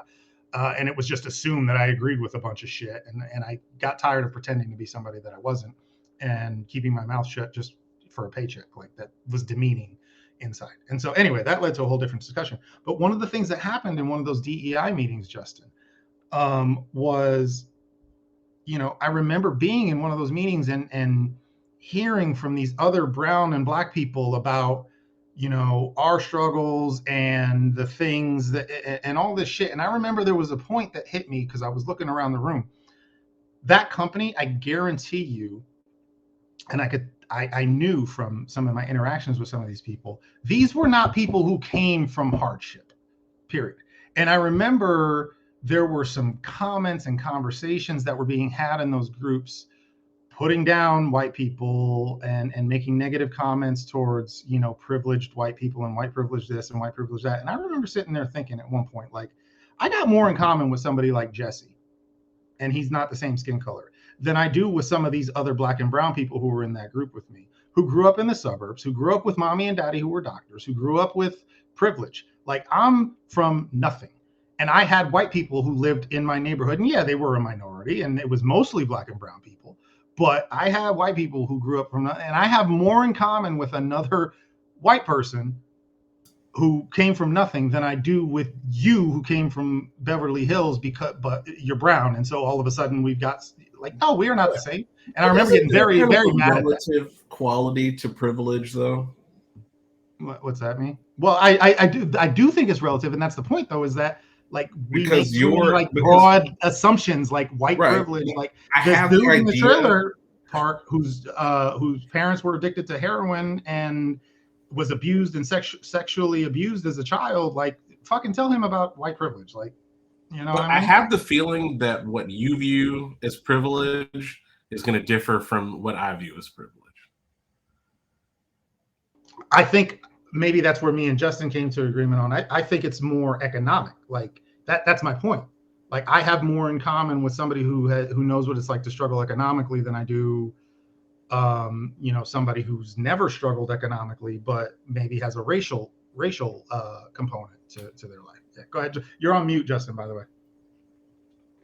I'm not the only You're one. reducing it. Yeah. You're reducing it to class, though. And I think class is more important than race. I wish we didn't reduce it all. I think people should be taken as individuals. That's my but that's not the society that we live in, and we live in a stratified society, and there's intersectionality and things like that too. You can't just say if you reduce it to class, then you take away the reason why class, like race and class, are like inextricably linked. You can't. I think that's less and less true as time goes on. Historically, yes, but I am tired of hearing from people who have the same skin tone as me, but grew up much more privileged, that they understand what my struggles have been like, because they're co-opting my struggles based on. Oh, we're fighting tonight. Yeah, I understand. No, we're not fighting. I got strong feelings about that. No, I understand what you mean by that, but I think what would happen, you would find that if you was in a life or death situation, you know, hypothetically speaking, if you was in a life or death situation with a police officer in your town, you're gonna die faster than that white person will die, and that's across the board. Period. You cannot deny that. That's so. But I 100% agree with that. 100%. Does that mean that my opinion on social matters means less? No, and I think that's I think that I'm still listening. Just going to grab a beer. Yeah, and I understand what you're saying, Jesse. It doesn't mean, I think, depending on what the topic is, right? Like, people have to know when to take a seat, when not to join a conversation, and so even like, let's say, Black trans women conversation, that's not where I need to be. Yeah, I wouldn't join that conversation. Yeah, right. So, or you know, and so I think like we have to be like careful about like where we decide to like inject ourselves. One thing I did want to say though about some things is like to pull yourself away from like these conversations, though, like we're talking about like, you know, gender, right, and like the global that was the initial clip, was, you know, right, the global implications of things. I do think that like what the director mentioned about like seeing heroes, it's like really important for like girls. Like I have 2 girls, you know what I'm saying? Like, and it's important for them to see some sort of representation. Representation is not always what they say liberation, right? But you know, I think to not have a dog in a fight is its own kind of privilege, right? For you to say like, you know, I'm ignorant to these topics and I'm going to stay ignorant. That's the definition of privilege, is I don't have to give a shit about this topic. Right. And so respectfully, Robert, when you were saying that, I was like, well, if you had like, if you were impacted by the issue, you would want to learn about the issue because you would want to change your situation. Now, granted, I know we're talking about like this overarching thing, you know what I'm saying? But like from her position, right, of gender issues, that can boil down to let's say maternal mortality rate, right?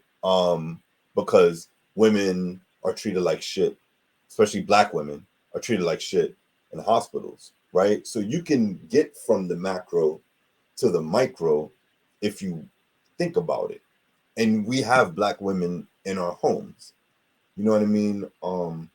So sometimes I feel like the class, the status of the person can have us like overlook like how there's people in our homes that are impacted by residual things. You know what I mean? But I think that goes both ways as well, where we can ignore, how disproportionately Black people are affected by certain things, or women are affected by certain things.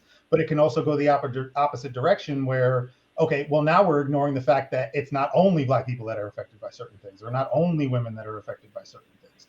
You know what I mean? And so there's a tendency to like lack nuance in both directions. I Go mean, ahead, there Robert. is, but I think something that even gets kind of overlooked, even in the Black community, is in like I don't know how controversial this statement is, but all Black people don't necessarily deal with Black problems, like those bigger like societal issues. Like, I'm not saying that it's not like you never come across any of it, but even like I can say like in like my personal experience, like a lot of like the awful things that the Black community as a whole deals with, I've never seen, I've never been close to it, I've been lucky enough to never have to deal with it. And you may be more likely. Go ahead. Well, obviously, I mean, I don't know if you call that like a privilege thing or whatever, but at the same time, then I have to look at it, well, okay, I've been lucky enough to exist outside of some things that can be critical barriers or, an impasse for other people that look like me. So am I better off not focusing on that and making my life and my family's life as good as it can possibly be so that I can pass forward that thing rather than stifling myself, worrying about these issues that, that there's somebody better equipped to deal with because they understand it better because they've actually been there. Yeah. And I mean, I don't know. Like, I don't know what you just said. That might be insane. I don't know. No, I think you're right. I think, and I'll let you jump in here, Justin, but I want to present something else to you because Robert's point, I can back up, where I think that I've heard the Black community, the Black Lives Matter conversation, and I've heard the same on the women's issues, where the advocates on certain sides, the Black Lives Matters advocates, for example, and women's issues advocates, tend to make these overarching broad statements about, well, if you're Black, then you've definitely experienced this. You know what it's like. Right. And then I've seen Black people step up like, wait, no, the fuck I haven't. And they're just like, ignore it. Same thing with women's issues, where, oh, if you're a woman, then you've definitely experienced this and you know what it's like. But then like many women will step up and be like, actually, no, I've never had to deal with that. And they're just fucking like swept under the rug and fucking ignored. Because I honestly never really came face to face with like legit racism until I graduated from college. Mm-hmm. Like, there's like little things and like what, like microaggressions and like that kind of stuff that, happens like day to day, but like really like coming face to face with like, like an experience, one of those like defining things that you kind of take that emotion and you kind of carry it with you to not get yourself there anymore. Like that didn't happen until I got out of college. And that's where my point with the DEI stuff came up, because it's like, I did grow up like that. I grew up in Patterson, New Jersey. I grew up in the hood. I know what it's like to be harassed. I know, my own family members called me nigger, like when I was still a kid, You know what I mean? I know what it's like to be yelled at like that in anger and in violence. I know what it's like, but I also know that just because you're brown, depending on where you grew up and how you grew up, that does not mean And I'm from Georgia. Like, But You yeah, know what I I mean? understand it is contextual. Don't get me wrong. You know what I mean? But what I would say is that like the stories, the anecdotes aren't like, they don't tell the whole story. You know what I mean? Of the statistics that we can see, right? And so if you say it's like when Andrew Tate was debating, oh, what's that dude's name? About women drivers. Here we are back to women, right? And Andrew Tate was like, well, Andrew Tate, a great example. Everything I've seen, that dude says some shit. right. He's like, I don't think women are good drivers. And the person that he was debating was like, well, insurance companies, insurance women pay less insurance than that. And that's all you fucking need to know, right? About that. I will say that has less to do with driving skill and more to do with men are definitely more likely to do dumb shit. When it comes to the insurance bill, like, we're more likely to drive 120 miles per hour. That doesn't necessarily have to do with skill driving, But no, as much as our it's funny. tendency to do dumb shit. I just want to say as a quick little anecdote. Every time I'm driving with my girlfriend and we see somebody do some dumb shit on the road, I always say, I bet you it's a woman. And then we catch up to them and it's always a woman. So I will say, when I see somebody doing dumb shit, but are they doing it on purpose, like that jackass who drives from one lane of the highway to the other side of the highway, it's always a man.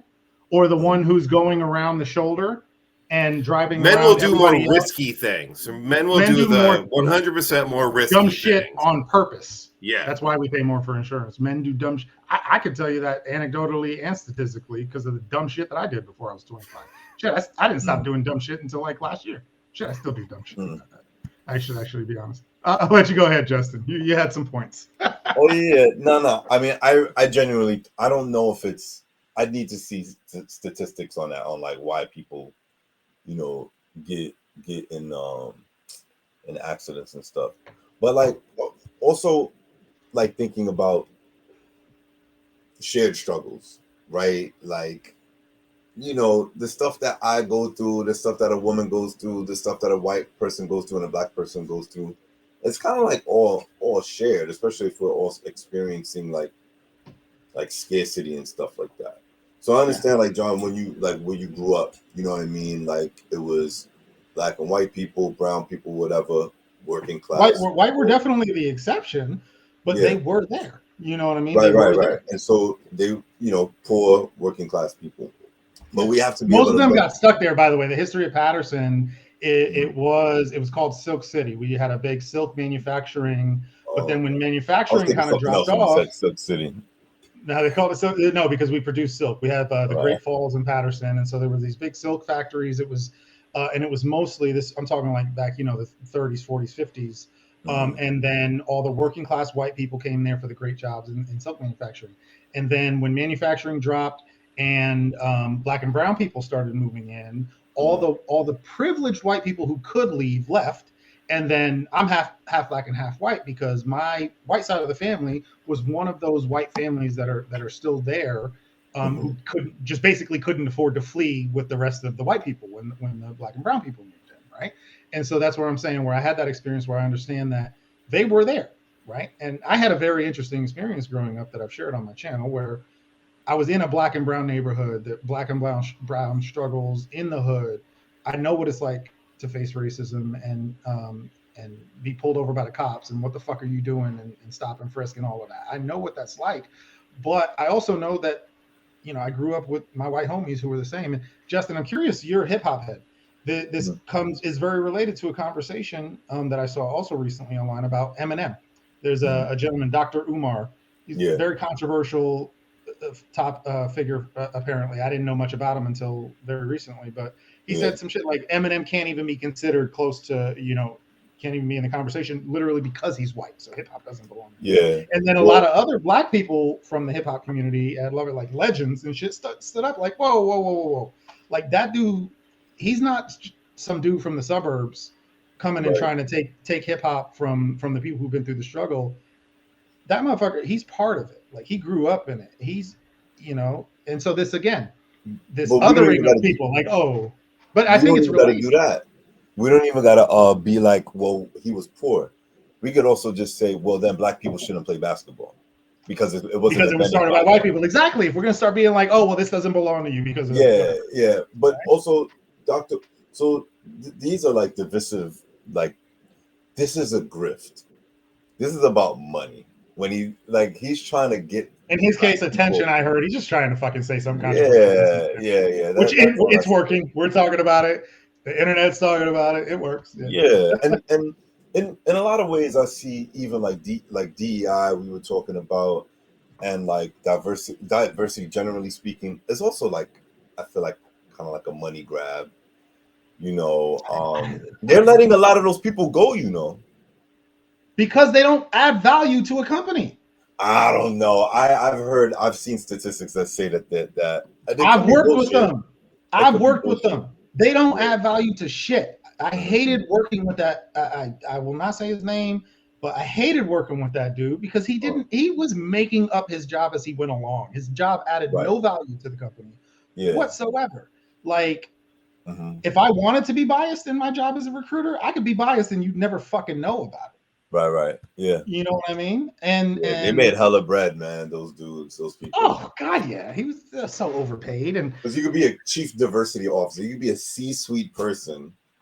That's. I mean, whatever. But yeah.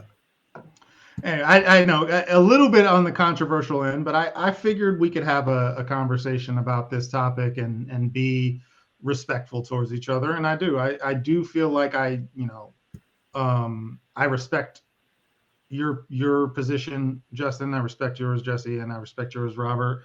And I do think that at its core, we do have more in common as far as our agreements than we do in our disagreements. There's details that maybe we disagree on and certain perspectives or understandings that we disagree on. But I think at the end of the day, we all agree that as individuals, we all face our own struggles. And I can't assume what you've been through based on characteristics that that's a huge part of it, is that people make a lot of assumptions about who you are as a person based on, even if it's just one sentence that you've said, or what your skin tone is, or what your gender is, or it's insane the level of, I am going to make an assumption about your entire worldview based on this one thing. It all wraps back to the whole thing that we were all talking about earlier, right? These discussions are more meant for in-person or live conversations like this than they are. But they're also more uncomfortable to have. They're more uncomfortable to have in person or with somebody that you're close to. But hey, guess what? That's what we got to do. We got to start having uncomfortable conversations if we're going to fucking start to understand each other, in my opinion.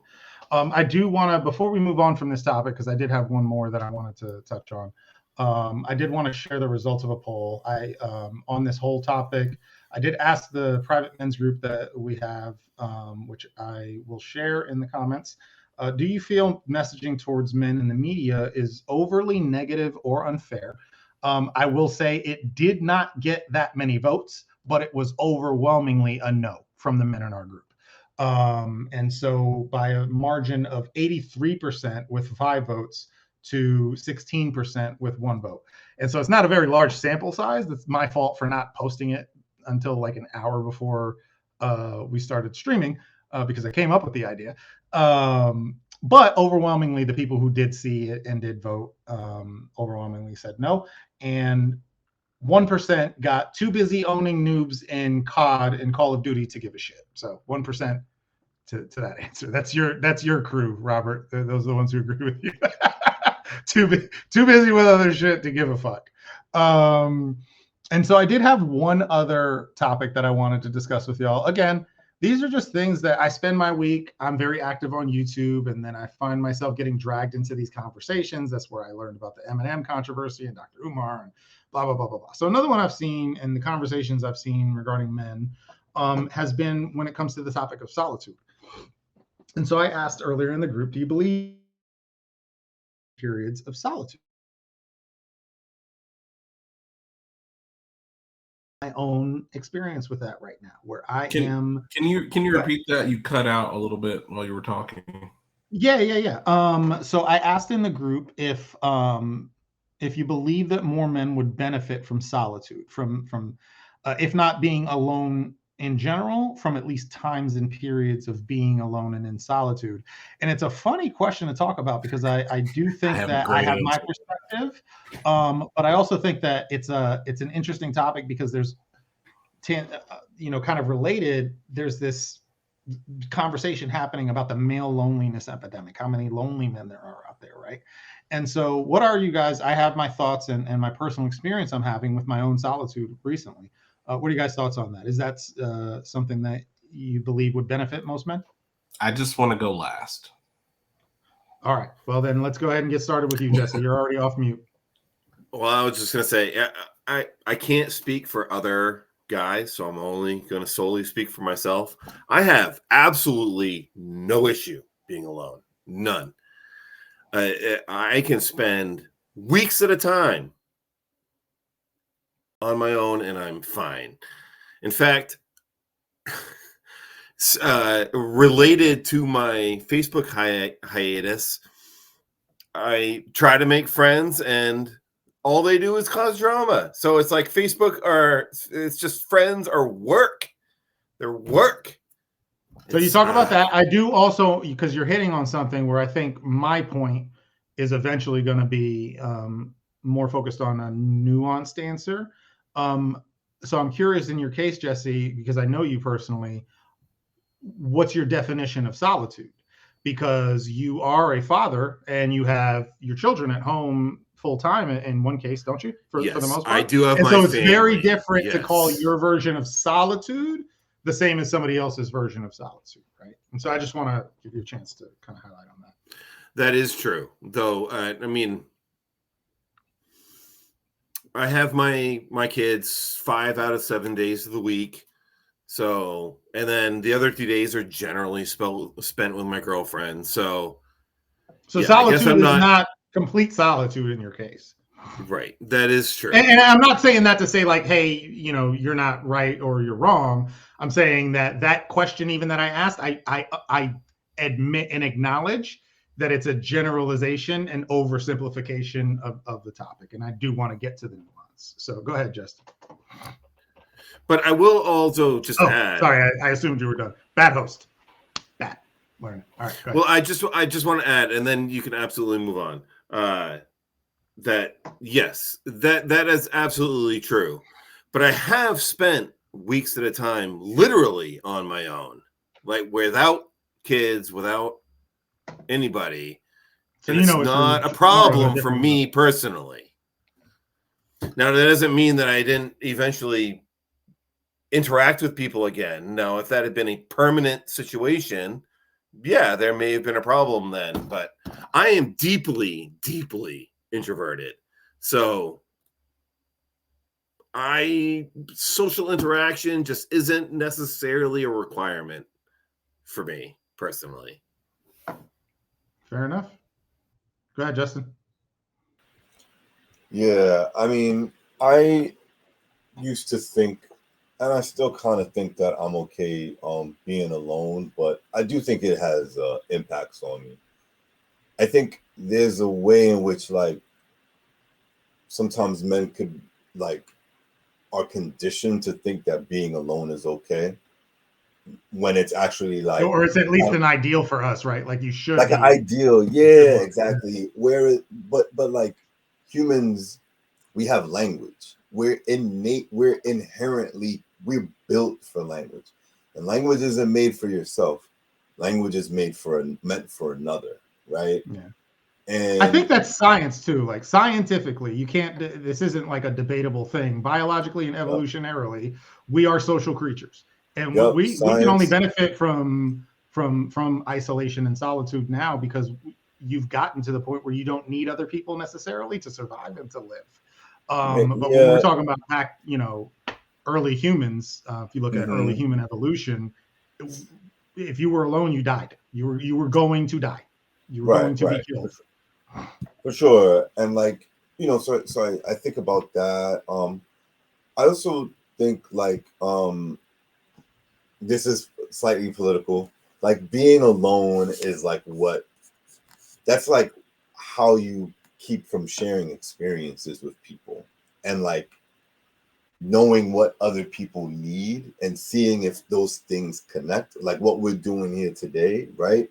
So how are you living a full life and a quality of life, a life of quality, if you're not connecting with people to like maybe improve both of your qualities of life? You know what I mean? So that's another thing. I'm surprised. I was waiting for you to say the them or the they that you've mentioned and kind of joked about yourself, because I would agree with you that I do think there's a societal conditioning that's happening that's by them, whatever the fuck you want to qualify as that. For me, I'd call it the system or social society in general that wants us to be more disconnected and more solitary in a lot of ways, because we're easier to manipulate when we're not a part of a strong community. For sure. There's a term is called atomization, or even like a enemy. Enemy is like this sociological term that like, when people are like when they're isolated, but they also like act like a little crazy too, because of that sense of isolation. But then also like thinking from a mental health perspective, like kind of piggybacking from that, like addiction is like, for people that suffer with that, like isolation kills people. You know what I mean? And we're going through, the suicide rate, for example, went through the fucking roof during COVID. Suicide rate for men, generally speaking, veterans, all of that is crazy, right? Then you got overdose rates on cocaine and heroin and opioids, right? They were talking about opioids like 5 years ago, and it was oh my God, we're in a crisis, bro. That number has skyrocketed since then, and we're not. We just stopped focusing and talking about it so goddamn much. It's moved doubled on probably since 5 years ago, and like when people overdose, they most of the time do it in isolation. You know what I mean? And a lot of the times it's men, right? And so for me, like I do feel like isolation is like.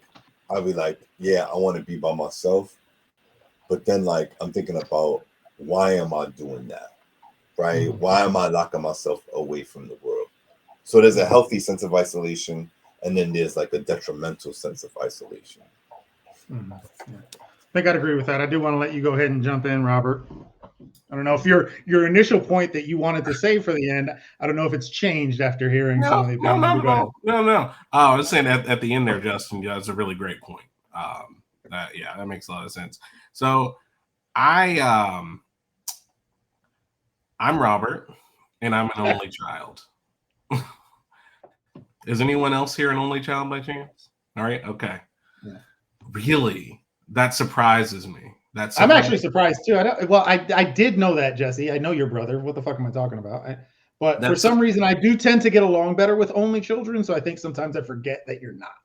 That surprises me because alone or like isolation is like sacred to me. Like that's a great feeling, to be honest. Like. It's like, only child in early age. I mean, you learn how to, do and exist on your own. You have to, right? It's just like that. Just to add some context, there is a 6-year difference between my brother and I. So it's not that you guys were super like. Right. We were like, it's not that we were enemies growing up, but he was always at a different developmental age than I was. So I was alone at my developmental age at every single point in my life until we. Yeah, if you're 6, if you're 6, your 12-year-old brother doesn't want to hang out with you. He's right, like, exactly. doing Yeah. other So shit. that's just a little bit of context. Yeah. Right. But I still feel like even just like the presence of that person, like it's still like, I don't know, to me still changes that, but that really has nothing to do with the point I'm gonna make. The isolation to me sometimes is like comfort. Like sometimes it's the only way that I can get myself back if things start to go off the rails, is like I just have to I have to really compress into a ball by myself and like sort of recharge off of like that solitude. It's kind of, and and that, for me at times, I'm sure that's not, makes me not necessarily the greatest person to be in a relationship with sometimes, because my wife is on opposite ends of the spectrum. She comes from a very large family. She has 7 siblings, and we're very, very different fundamentally from that perspective. And whereas me, I need to go to my corner, it's not so much for her. Like, you grow up in a situation where, you don't have privacy, right? I don't think she had I think she probably had her own room, but, where everything is shared, you know what I mean? And that that makes you handle things different. It makes you approach things different. It makes you approach partnership a little bit differently, and how you deal with things when you deal with stress as well. Because for example, I didn't have a sibling to, I don't know, to vent to or to take my anger out on, if I was the bully type of sibling, I had to deal with that shit on my own. So I think it does something to you as an adult that, for better or for worse, I'm the person that values solitude. And I think it's strictly because of being an only child and having all of those only child problems. I'm probably a good stereotype of an only child, to be honest. But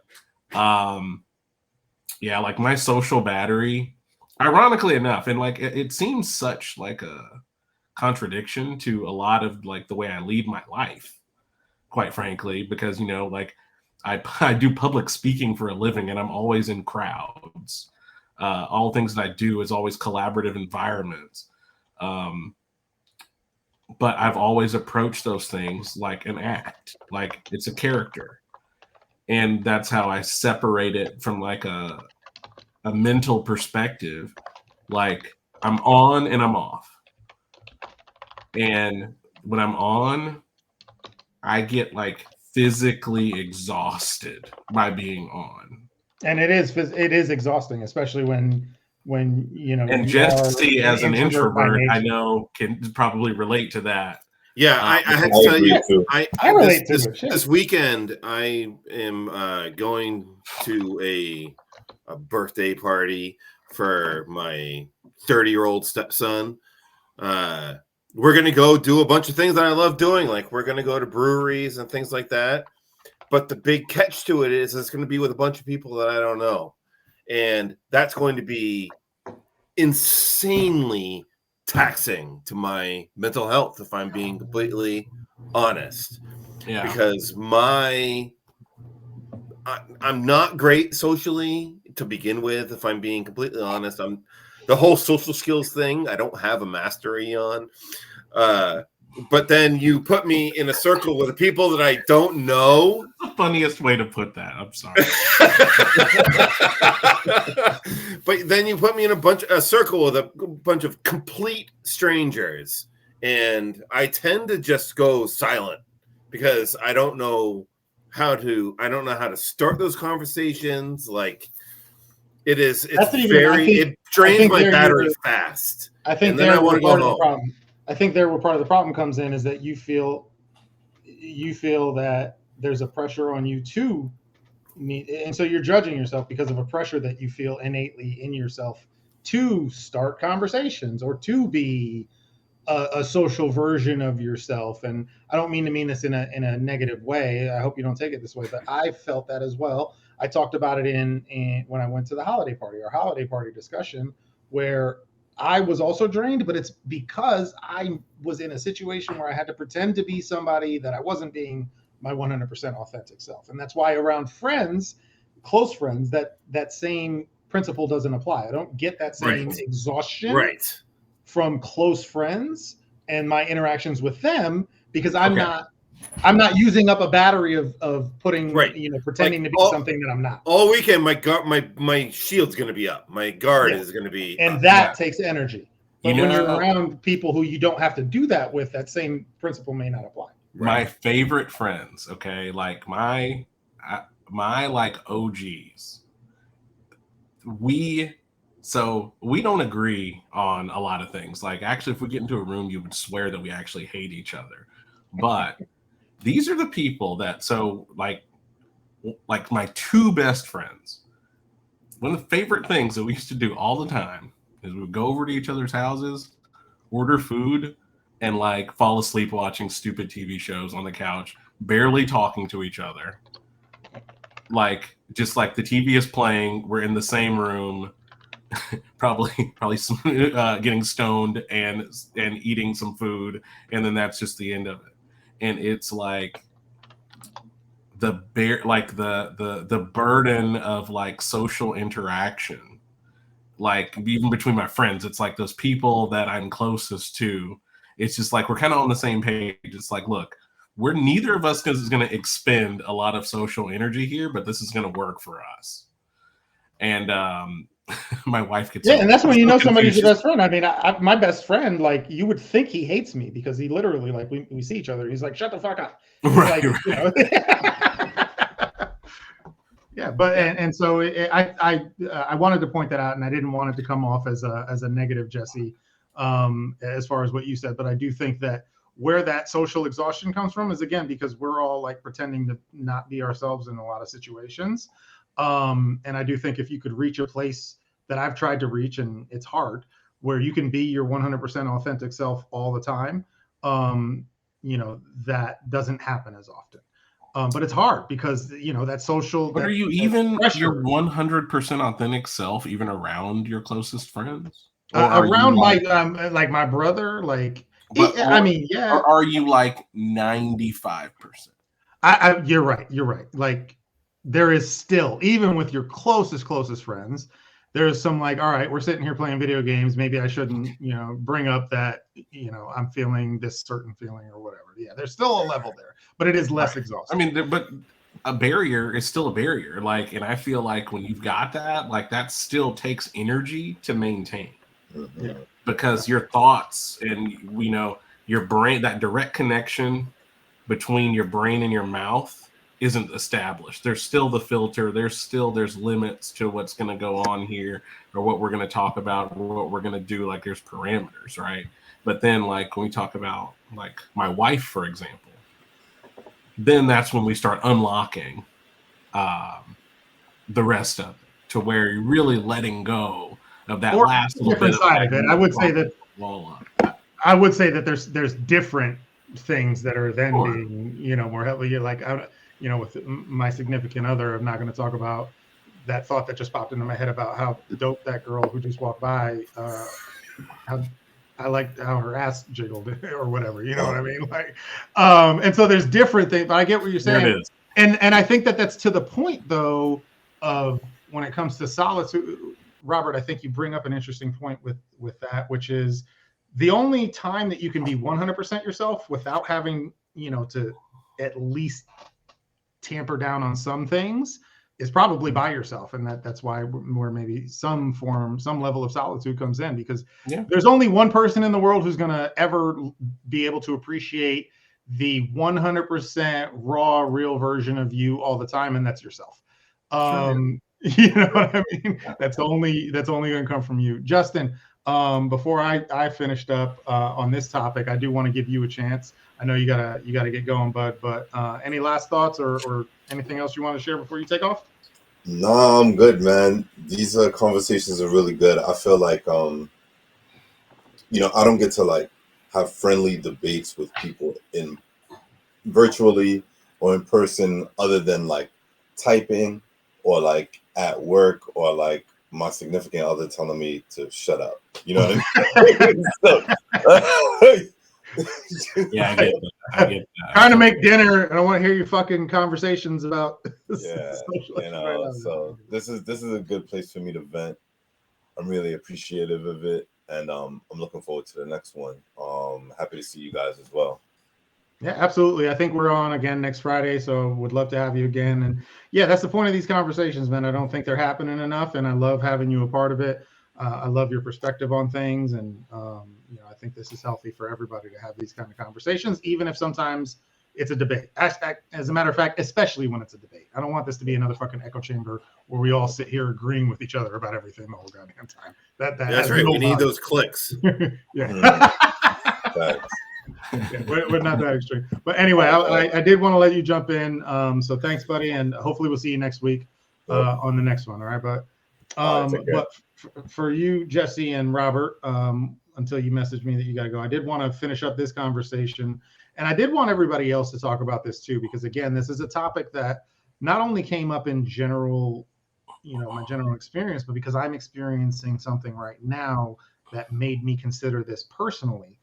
And I did want to share from the group the results, because I think it goes to one of our points about, well, what do we mean by solitude? What does that really mean? Like, because I think that there's what I've seen online is you'll hear a lot of men and advocates for men, or, people giving advice to men that, oh, you need to learn to be alone. You need to learn to be happy alone and all of that. But then when we get into the nuance, it's like, well, what the fuck do you really mean by alone? Right? Like, there are levels to this shit. And COVID specifically comes up for me when it comes to that. I remember some people that I'm friends with making these broad, declarations about how easy it should be for everybody to just stay home and social distance and this and that.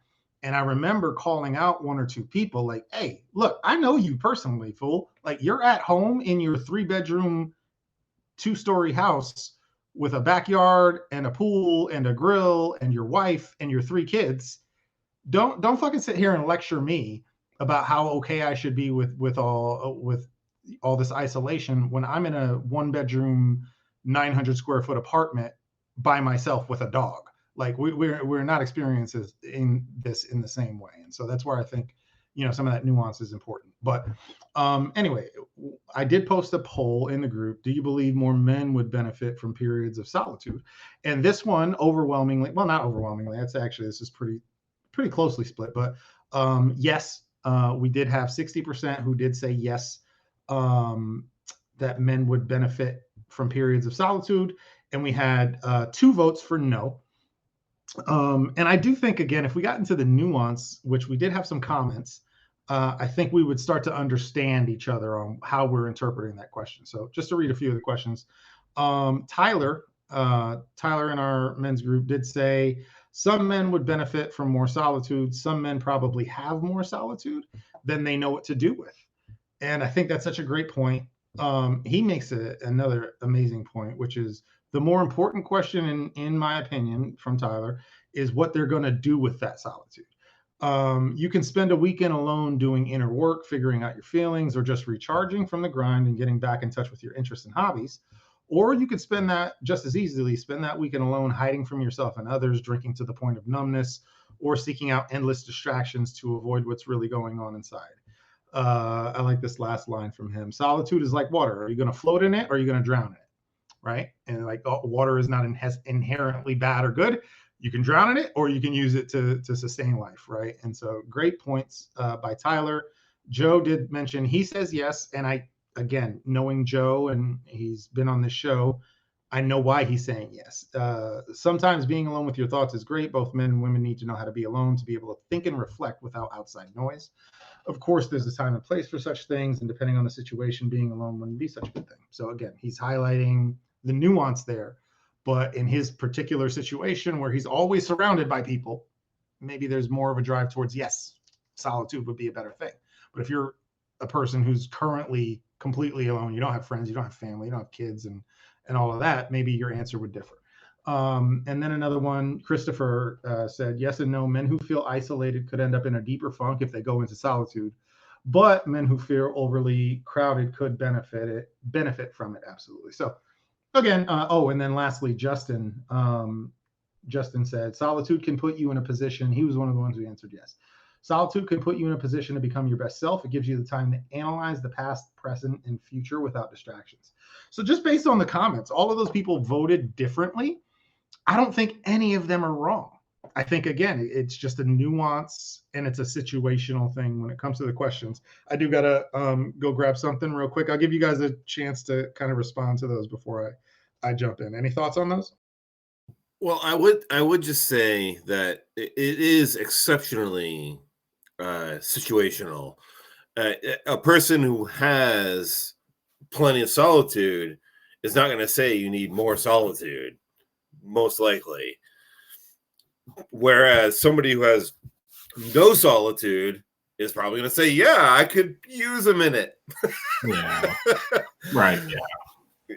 So I think that having that perspective is important, because when you're talking about what's good for yourself as an individual, it's very based on what your own situation is.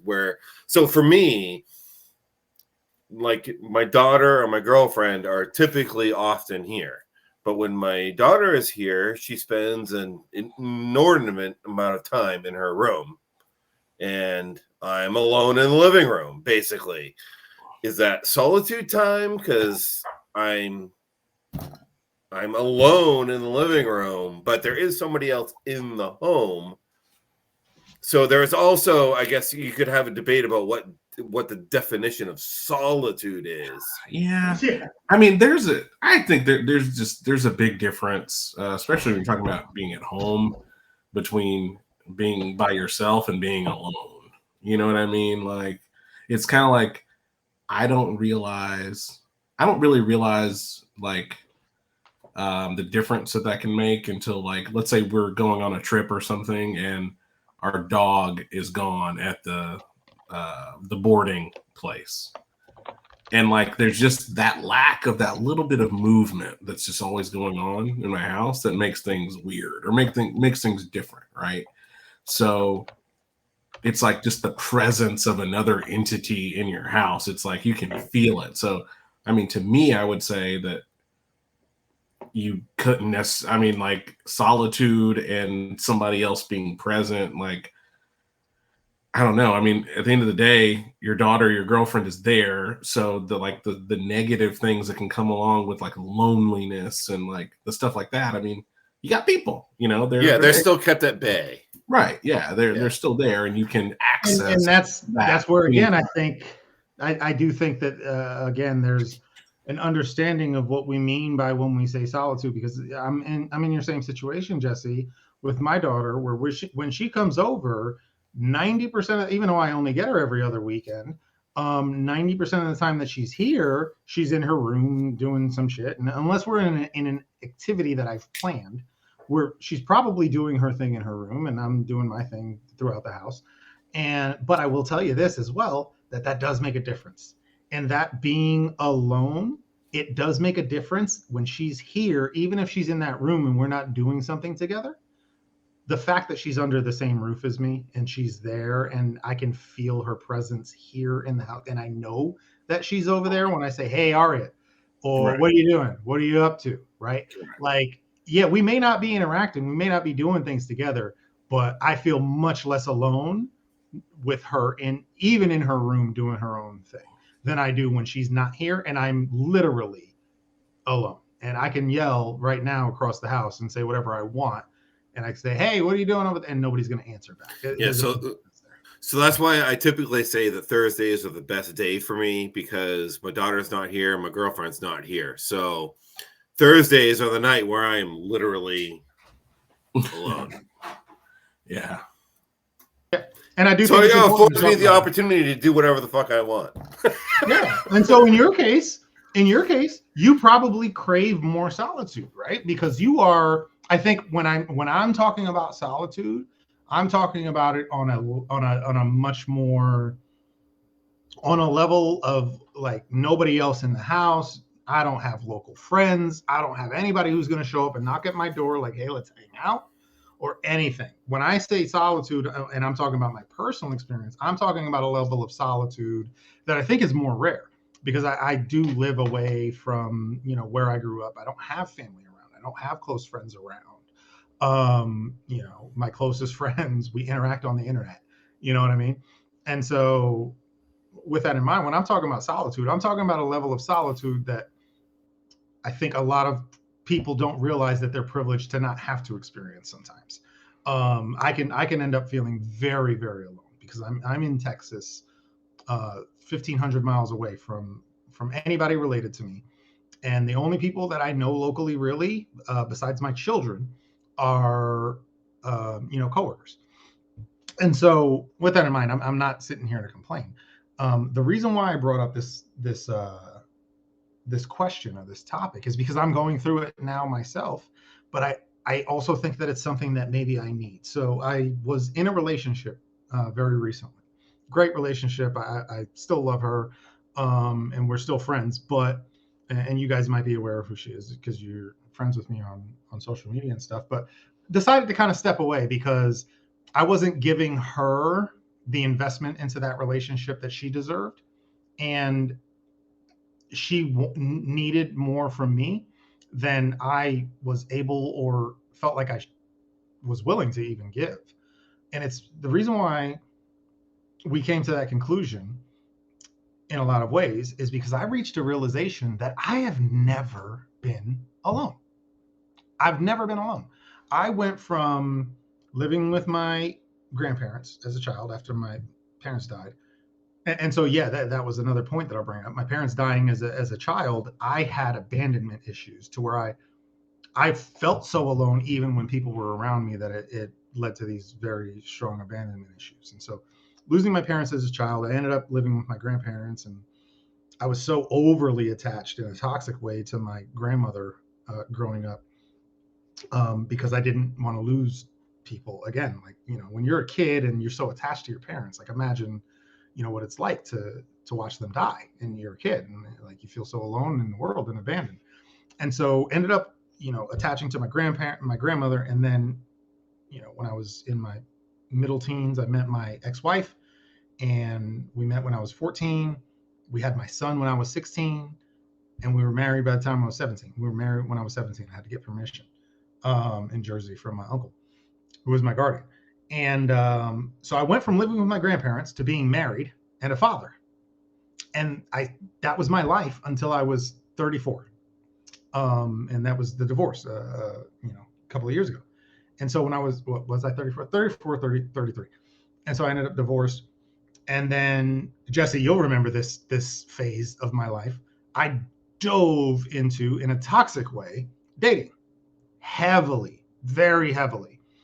And I'm blessed that I'm, not necessarily bad looking.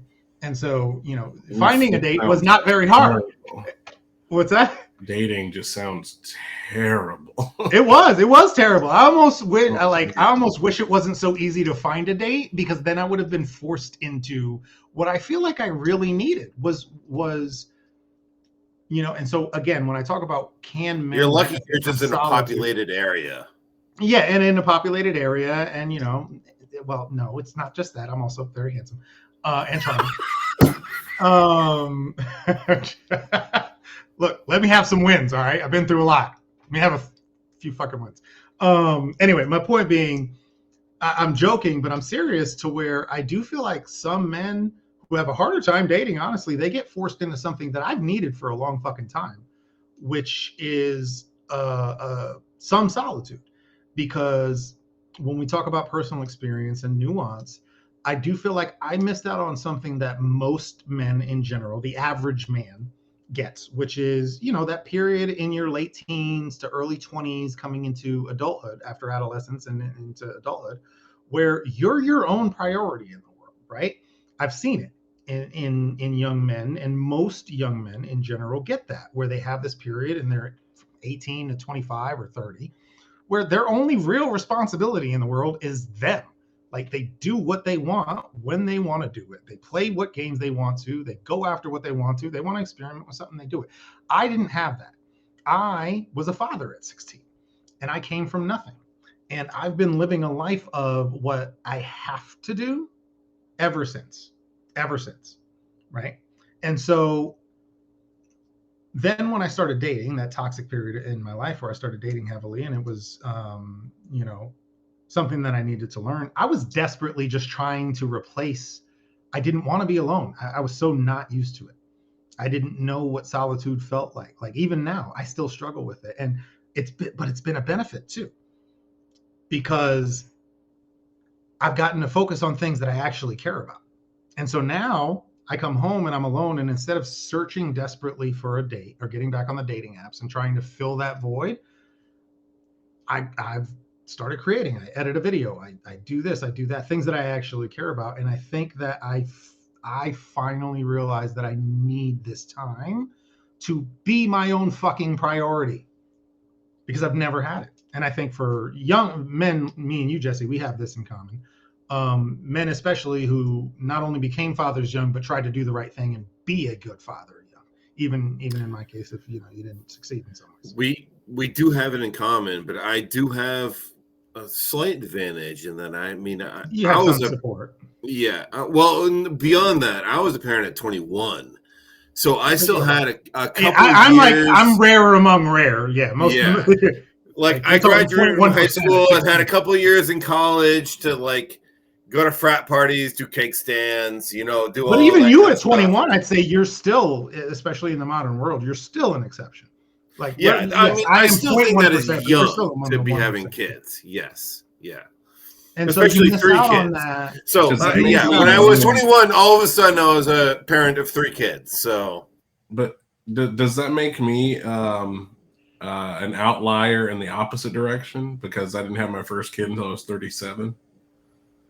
I'd say you're becoming more of a. I think you're becoming more of the trend, actually. Yeah. So, and my brother just had a kid. Well, I mean, his wife had a kid. Which, by the way, I will also throw out there that I think you're doing it the right way. Your kids are going to your son is going to benefit from. And I don't regret anything. I'm glad for the wisdom that I learned. I'm glad for my experiences. Okay. But your son is going to benefit. There's advantages and disadvantages to that whole situation. There are both. Advantages and disadvantages, because one of the things that like concerns me, and I think about it quite a bit, is like I'm just at that point where I'm starting to get tired. You know what I mean? Like I'm trying to like stabilize and slow things down when they've just escalated, versus had I been just younger, like let's not say like 16 or like where you're a teenager, but let's just say early 20s, let's say 20, somewhere between 21 and 25. Just when I had a bit more energy, I still had that youthful strength. Now I think there's some things that have been a little more difficult for us being older, just getting started. Sorry, I didn't mean to interrupt. Oh, no worries. Well, let me just throw this out here really quick, and then but I guess it's also not that weird for me because my parents are also older.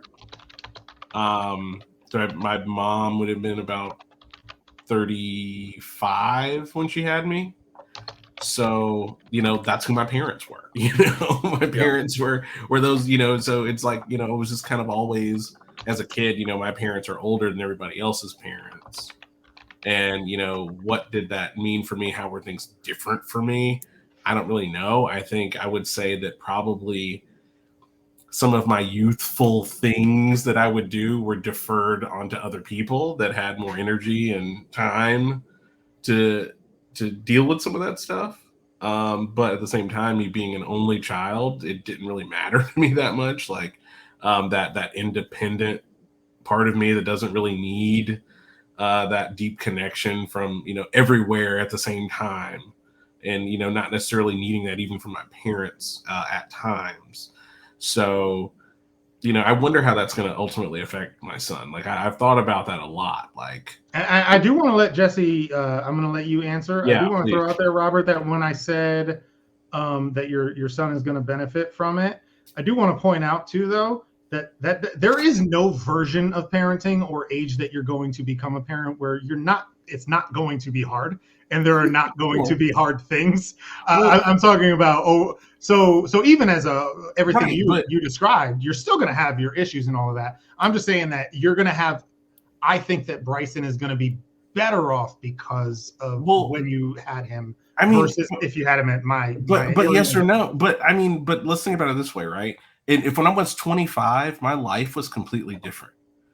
And Bryson wasn't there for me to repair my life and to have the wins in life that got me to where I am now. He's only seeing the end product of it all. Like, is that going to turn my kid into an asshole because he's going to think that everybody? What a great question! What a great question! Because I think the answer is yes. He wasn't there for when we're sitting on the floor crying because we've run out of money and there's no food. You know what I mean? Like, I think you hit the point on a great question. And I think that the answer is yes, but I think that it's also really confusing on what do we want as parents? Who doesn't want their kid to be more privileged? But the more privileged your kid is, as far as the more fortunate they are that they don't have to go through struggles, the more they're going to be a privileged asshole to their peers. They're going to, so many variables to this. Oh my God, there's so many variables. It's hard to teach your kids real deep moral values about what it means to struggle, what it means to earn something, what it means to this, what it means to that. My kids disagree. I can tell you one thing. So we've never met these privileged kids who grew up with a silver spoon in their mouth. Like, it's very hard as a parent to raise a child when you came from nothing, but you got hold on. We're gonna fight about that. Jesse, please make your point. You've been talking. I had a few beers. Thank you for being a good co-host. Yes, thank you. I'll show you. I have a couple things. So on that most recent point, I will say I think it is interesting because I've raised a total of 5 kids now, and my 2 oldest, which are both veterans now, they grew up at a time where I was very young, at a time where I had very little income. We had the electricity shut off on us. We had an eviction notice on our door, going through all of those hardships. And I have to admit, I don't see even an ounce of that on them today. Like, not even an ounce of any repercussions of that. They are, I'm just going to say, as entitled as any other kid their age is at this point now. Despite having gone through some of those hardships. I think in general, children they have a more entitled kind of attitude in general. But compared to kids who didn't have to deal with those things, that's what I'm saying. What are you comparing it to? What about compared to modern kids who didn't have to deal with those things? I guess I'm comparing it just to kind of their kids, the other people that their classmates, their people they. So you're saying they're more or less entitled than their peers? They're just as entitled, completely equal. Okay. Even though we had the lights shut off on us. We had eviction notices on our door. We were never actually homeless. And I always managed to get rent paid and always managed to get the lights back on. But it's not like we didn't struggle for a lot of years. But I think part of it is that those years happened when they were so young that I'm not even sure if they remember it. Yeah, it wasn't really the formative years where it would matter as much. Yeah, right. Well, but all that stuff feeds in, like, and you're not also understanding too. I think, like, do they have to live that life right now? And so, for example, I don't want to be broke, but I know how. If it comes down to it. And I think that the question is like, if they ever were placed in that situation, they may be by that experience better equipped for when those hard times came than somebody who didn't have that experience at some point. I don't think my kids because there are people who grew up in the upper middle class or higher who end up in middle class or just even, lower class, and literally would rather jump off a fucking bridge and kill themselves than live that lifestyle. You know what I mean? Than have to subject themselves to that. But can I? Okay, so this is where we probably fight. Not fighting nobody no more. I'm happy. I don't know. Like, I'm not sure where I fall. Like, if you were gonna, if we were gonna class one another, I'm not sure where I fall.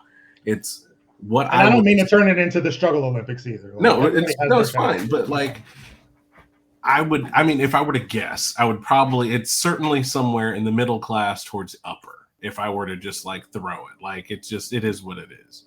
Mm-hmm. But the thing is ultimately, like, I wasn't a good student. I wasn't like any of the things that allow admission into, upper middle class or wealth or anything like that.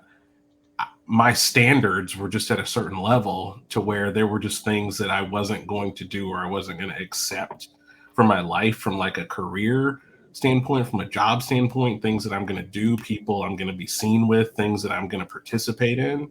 And then that just ultimately landed me in this spot. Like, there was nothing that I did or didn't do, or like an education that I specifically got to achieve any of that. And now, here's where we fight, is that I think so much of where you end up falling in the class has so much to do with your mindset, how you think and how you react to things, that I think we saw it. You were right. This is where we fight. We are going to fight. But here's the thing: when it's been proven, agree with that. Here's how I've proven it on my own to myself, and how it's been true. It's been proven in pop culture. Remember the thing that came out about the girl who she ended up going to prison, but she got like a bank to loan her $1 billion or something, and it was all fake. No, this story missed me. Okay. Yeah, I can't remember her name, but she was like some German girl. She came to the United States. It was this whole scheme that she put out, and she ended up getting like billions of dollars and becoming one of like the elites and blah, blah, blah. And she did it just because she put on the right act. There's a whole documentary about her. Right. Yeah. Yes. That one for some reason. And she played, but I believe it. She played the game, and she landed right in the area where she decided to be. So for me, on a daily basis, like in my career, like I deal with just an obnoxious number of very, very wealthy people. It's just a part of just what I do, and venture capital and all that stuff. Image is so much of everything. Going into those rooms and getting the opportunities that end up paying or to put you in those positions where you would be. Well, we might not fight as much as you might have thought. Like, okay, I don't disagree with you about it. And so much of it is just walking in there like you own the fucking joint, and people, you can talk for 10 minutes about nothing and walk out with money. You know, it's like, but and this is where I don't think that we'd fight, because I don't disagree with you. But what I will say to what you thought that maybe we would disagree on. But what happens is, then if you accept that, then you end up grazing over like onto the idea that poor people are poor because they choose to be poor. Because I think that's one other extreme where, right, you don't, it's not poor people are poor because they choose to be poor, but also rich people aren't rich because they earned being rich and they deserve to be rich. And so don't go to either extreme, which is, it's a conversation about like, okay, hey, if you're rich, so you talk about these people who built their empires and they built their way up. Take that same individual with that same personality, moral fabric, drive, intelligence, and all of that, which, by the way, they wouldn't be the same person literally because of their life experience, because your life experience shapes who you are. But let's say hypothetically, you take that same person who has $1 million to start, and that exact same person who does not have $1 million to start, and the person in those situations who has more is likely to be able to make it further. But they just don't know that I don't need $1 million. No, and that's what I'm saying. If I walk into a room with enough confidence, I can get $1 million from somebody else. And I'm not disagreeing with you. Not disagreeing with you. What I'm saying is that yes, you're right. I do believe that anybody from anywhere, and that's why I love this country. That's why I love our system for its faults and stuff. I am an advocate for it because I do believe that more so than other, situations and examples across the world, you are likely, if you have the talent, the drive, and all of that, you can make something of yourself, and that's great. But let's also not ignore the idea that yes, it's harder from a certain starting point, and you get a head start in some ways by having more privilege. But again, there's downsides to that too, though, and that's why. I think your head start is seeing how to behave and being trained in how to behave. Well, and that's where the privilege can actually be a detriment, is because the people who were born into money and born into privilege, they have a hard time connecting with real regular people, because they don't, or people who come from nothing, because I actually disagree. I actually disagree with that. Some of the wealthiest people I know are some of the most did they earn the wealth, or was it inherited wealth, is what I'm saying? It's a mix. Okay, so I think that earned wealth, they tend to be very down to earth. Inherited wealth, the silver spoons, they don't seem to understand reality. In all my experience, the wealthier someone is up to a point, there is definitely a break point. Tend to be the more down to earth that they are, especially if they earned it, right? Because then they're just well, that's where I would agree with you. But in my personal examples, I would disagree on people who didn't earn it. People who are inherited, they're the most. Oh God, they're money, just insufferable. But the thing is, money moves so quietly. Well, why don't you just get a loan? You want to start this? Why don't you just get a loan? It's not that simple for some people, depending on where you came from. It's so I don't want to get into politics, but who with his, I just got a small loan of $1 million from my father. I'm not to go down that road, but I do want to interject a little bit here. So you guys have it's interesting perspectives that you guys have brought up. I do think that where you're starting from plays a massive role on where you could end up. So for me personally, I had two fiscally responsible parents who struggled at first, but by the time I was graduating from high school, they were completely financially solvent and taught me all of the things financially that I needed to know to be able to survive in the world. Now, I went off in the world, and I was still poor and struggled financially, but because of the things that I learned from my situation, it was easy for me to problem solve how I could work through those problems, where there's millions of other people that would have ended up homeless or on a variety of different services generationally, because I had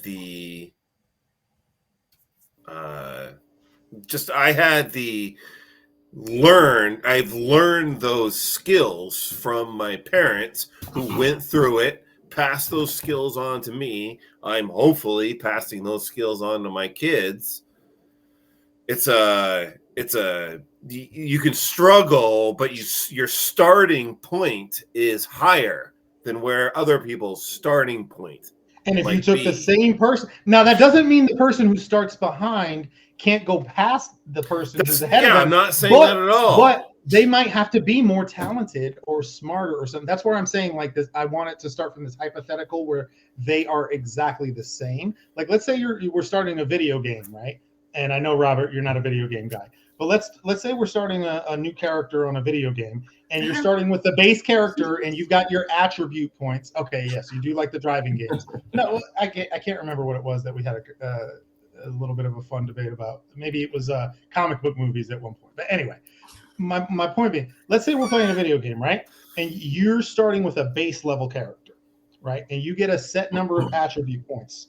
And I say, all right, you can start your base character, and I'll give you 10 attribute points to put into different attributes. Or I'll give you a character, and you can start with 5. What's going to be your option? You're going to take the 10 attribute points. And Yeah. nobody would deny that you're going to take those 10 attribute points. Now, does that mean that with my skill level, I can't make my character blow past yours? I could absolutely make my character blow past yours with my skill level and all of that. But let's not pretend that we wouldn't all be able to get even further, even faster without those base attribute points. And that's kind of how I'm looking at this topic, in my opinion. And I think that's a beautiful analogy. I'm very proud of myself for that. So I have a question for you, and I am going to have to get out of here in a minute, but This is a direct question for you. Yeah.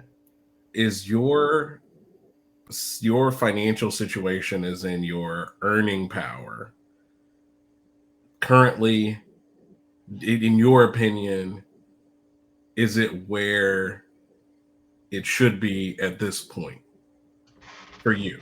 Like, how do you feel about that? Like, do you feel behind, ahead of the game? That's a great question. That's a great question. And then why do you feel that way, regardless of how you feel? So that's a great question, and I have thought about this very deeply because I have spent a lot of time judging myself, and I've had to come to an understanding of how I judge myself and what I judge myself against. And so I have two answers to that question. One is I am not satisfied with where I'm at based on what I could be and what I could do and how much I could earn and what I'm capable of based on my skills, my intelligence and my creativity. My work ethic is poor because I wasn't built up a strong work ethic. I can make a million excuses, but I don't have a high work ethic. I'm trying to develop a work ethic. It's hard when you've never had one and you were never pushed to have one. I don't think I've ever heard someone say they have a poor work ethic. I do. Yeah, because a lot of people won't admit that. A lot of people won't admit that. People make excuses for themselves. I'm done making excuses for myself. I can admit my strengths and I can admit my flaws. I don't have a high work ethic. I have high creativity, high intelligence. And because of that, and so this goes to the answer to your question. What am I comparing myself to? I am not at the level where I am happy with what I've achieved based on what I'm capable of, but I am very impressed with myself for what I've achieved based on what I've come from and where I started. And so that's kind of where I found a balance. I'm not satisfied with where I am because I know I can do so much more, but I'm also very proud of myself because most people, I knew intelligent people from where I came from who didn't end up making shit out of themselves. I knew intelligent, very smart, creative young people who are in jail or dead, who came from where I came from and the kind of life environment that I Same question for Jesse. myself out of.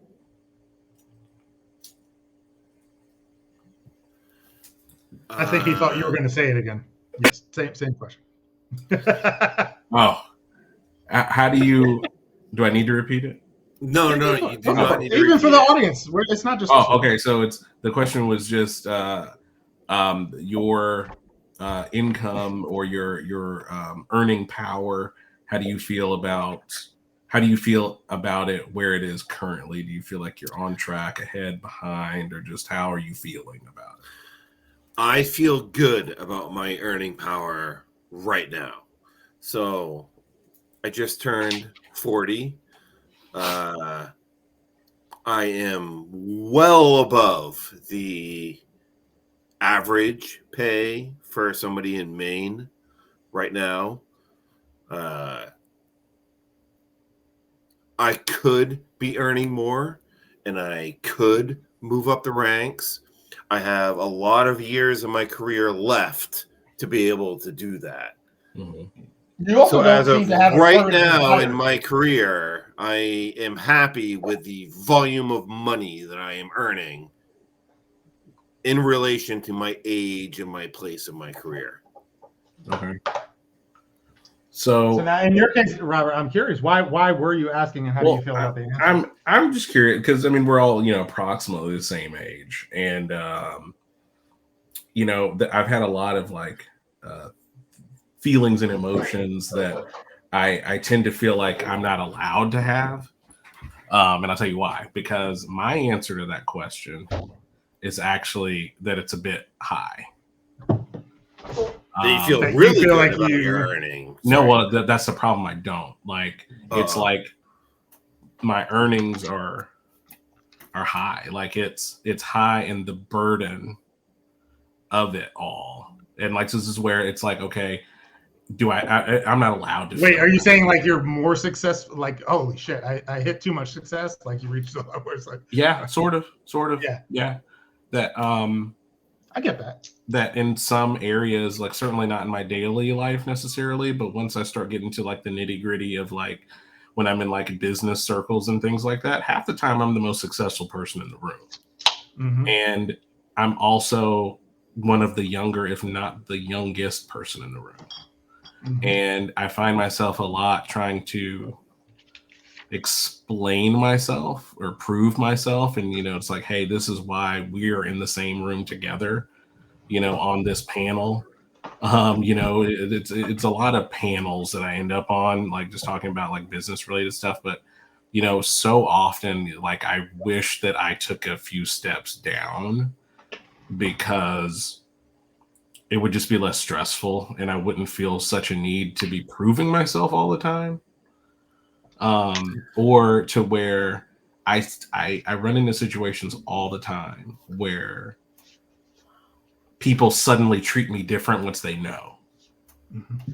And I feel like I miss out on so many genuine interactions because people that don't want to give me the time of day don't until, they get my resume, and then it's I really Justin was here for this conversation because he would bring an interesting side to this conversation. But and like I I'm think, trying to cut my work. Like I'm It's literally It's funny because just as a different perspective, I have turned down promotions because I didn't want the stress and the burden that position would bring to me. yeah. and I think that's why it's great that you brought that up, Robert, too, because it's something that's not talked about very much. Because like, who wants to hear like, boo-hoo, like you're Right. successful, right? But at the same time, I can acknowledge that there is a level of I almost wish I was okay with being less successful, right? And there's a comfort that comes from not having ambition to be more and to be better. And I really do wish, because there's a pressure that comes from it. Like the more I make and the more I do and the more I succeed, the more pressure really piles up on me. I wish I could be happy. That leads me to the thing that I was actually about to get to, was that my best friend owns a pizza restaurant, and every once in a while she'll get a call out or whatever, and I installed the computers so I know how they work. So every once in a while she'll be like, hey, you want to go work the register at the restaurant? And I always have so much fun. And when I'm doing that kind of work, and I'm like, you guys have no idea how you have got it made. Like, and they're a bunch of young kids, but it's just like that you can come here, do this, survive on it. And like, this is just your life.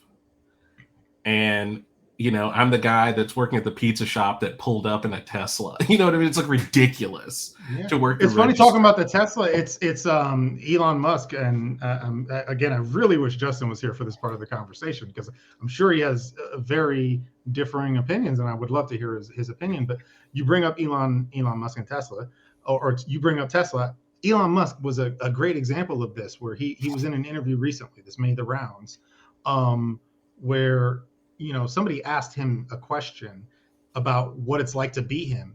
And his response was like, it was very not something that you would want. Like his mind, he talked about his mind being a storm. Like it's literally like a storm going on all the time with ideas and thoughts and all this. Totally relate to that. It's funny because people, again, they assume somebody like him, he's a billionaire, and there's he's so pretty, he's so this, and then trade places with him in a minute. The way he describes himself, like it's not, you would not want to trade places with him, is what he was saying in the interview. And I can feel that too, because I come from so little that I understand that I don't like how driven I am to get more. I wish I could have been just fucking happy and content. I'm jealous of the people who stayed at the kind of level that I have come from and are happy. I do. I am jealous of them. Ambition is a double-edged sword. Jesse's got some thoughts. Yeah, ambition is a double-edged sword. He is heaving. Like I think his beard is smoking.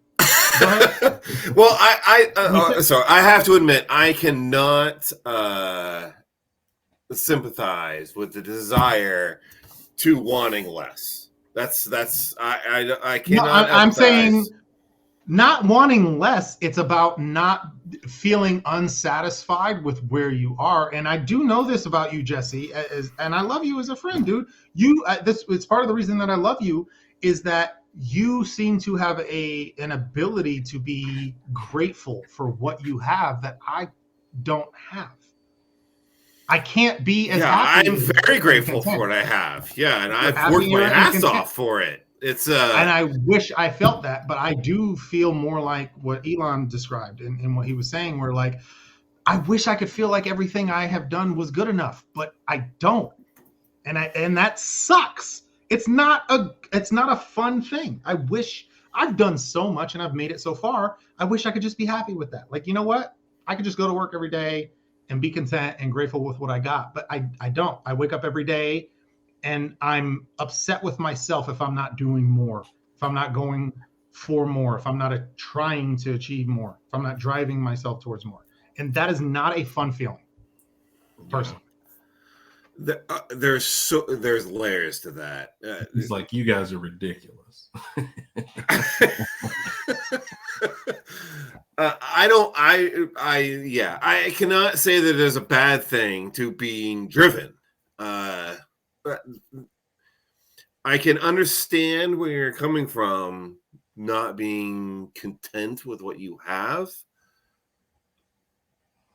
I can understand that point, not being content with what you have, but being driven and wanting more, I think, is a positive trait.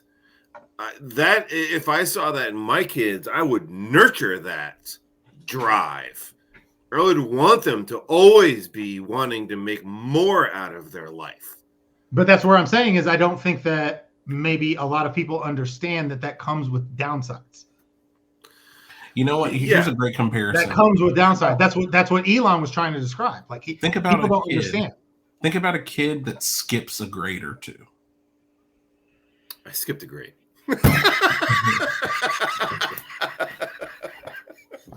So maybe you'll relate to. Well, maybe I think I know what your point. Imagine that you skipped a grade and then maybe you skipped another, and like you skipped where it was just too far, and now you're dealing with issues that you're not equipped to because you're past where you should be at this time, and the issues and the long-term effects of that, and then you have to wonder. Would you have been better off just following the normal flow of things, like when something like that happens? And I think it's more of that's where I am. Like I almost feel like I'm missing out, having kind of launched to probably 10 years ahead in my career.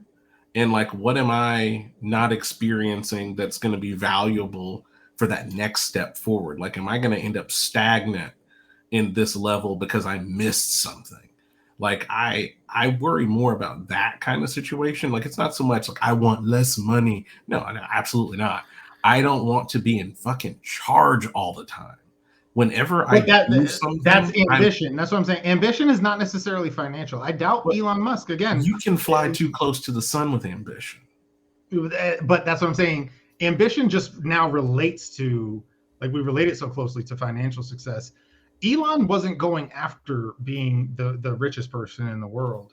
He was ambitious in leadership and what he was creating and all of this, and then that led to the billion. The billions were kind of a product of his general ambition. But that's why when you're ambitious, is where I'm saying that double-edged sword, that never stops. He didn't become the richest man in the world and then all of a sudden that drive went away. That drive stays with you. There is no level. And so when you feel unsatisfied in that way, where you're so ambitious that you need to achieve more and more and more, guess what? There's a double-edged sword to that, because it never fucking stops. It doesn't go away. I keep thinking, okay, maybe when I achieve this, I'll feel satisfied. Maybe when I achieve this, I'll feel satisfied. And nope, it just keeps fucking going. It keeps going. And there is a double-edged sword to it. And I would say, Jesse, to your point, when you were talking about what you would want for your kids, I'll be honest, I would not want them to be ambitious on the level that I feel driven to be ambitious. I would rather that they felt satisfied with life, wherever they are. Well, I mean, of course, I want my kids to be satisfied with. But that's what I'm saying. With where their life, it's one or the other in my experience. Like, you're no, I don't think it is. I think you're fine with where you are.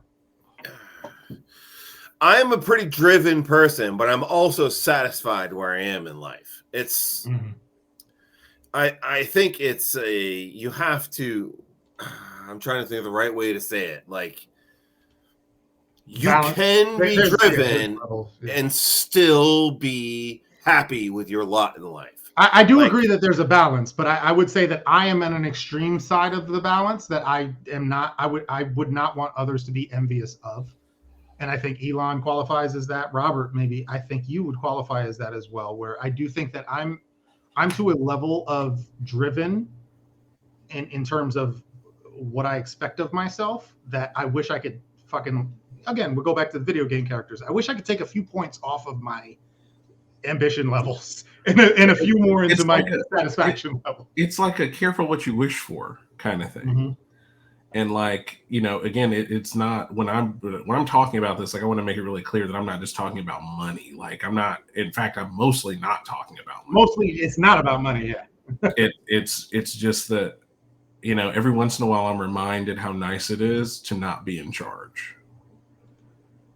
But then you're also reminded, and now I want more power and I want to be in charge, because now I'm reminded too what it's like to not be in charge, which is a lot of what I've had to deal with in my life, and have to deal with somebody else who is in charge, who you could do it better than, or is but no, I mean, I think I can only speak for that myself. Comes with experience. I go to work all the time, and I won't name, I'm in a specific situation, but I'll be very, very light because I don't know who may be following me, where I've been in jobs, let's say before, where I've earned a level of my own leadership coming to me, to answer certain things about what we should do. And I'm thankful for that. But I've also been in situations where they won't come to me and they're doing something stupid, and now I'm forced to do their stupid way. And I don't like going to work every day and having to deal with that. And so that's where it's like, well, I don't want to be in charge, but if I'm not in charge, it's not going to get done correctly. That's where it's like, I wish I was an NPC. Yes. Like, just stand in front of your shack all day waiting for the main player to come along. And the thing is like the more I say it, the more ridiculous like it sounds to say it out loud, but like I can't shake the feeling. It's just like more and more, and it's probably since I've had a kid. Like I wouldn't say that it sucked the ambition out of me, because that's not the right phrase, but like it rearranged my priorities. Yeah. To the point where it's just like I don't want all this anymore. Like I just want a much simpler way of making a living. That's probably the better way to say it. That the way I make a living is so complicated. Well, you don't. I wish you want to make a living in a way that you enjoy more. And it's like I've worked for years trying to get people to quit their jobs and start their own businesses, right? And like all I want to do right now is punch a freaking clock. Like, like I just. But that's why you pursue YouTube, though, is because you would rather make a living doing something that you actually love doing. I mean, that's where I'm reaching as well. That specific thing, yes. But even that, isn't that the dream? But even that is complicated and stressful, right? Like, but you love it enough to make up for it, more so than you do working for some Yahoo in the corporate. I don't know that I do. I think if a job offer came around, for $100-ish grand, and they said just show up, do whatever, and then go home at 5 o'clock. That was literally my last job, the one with the DEI place that I left.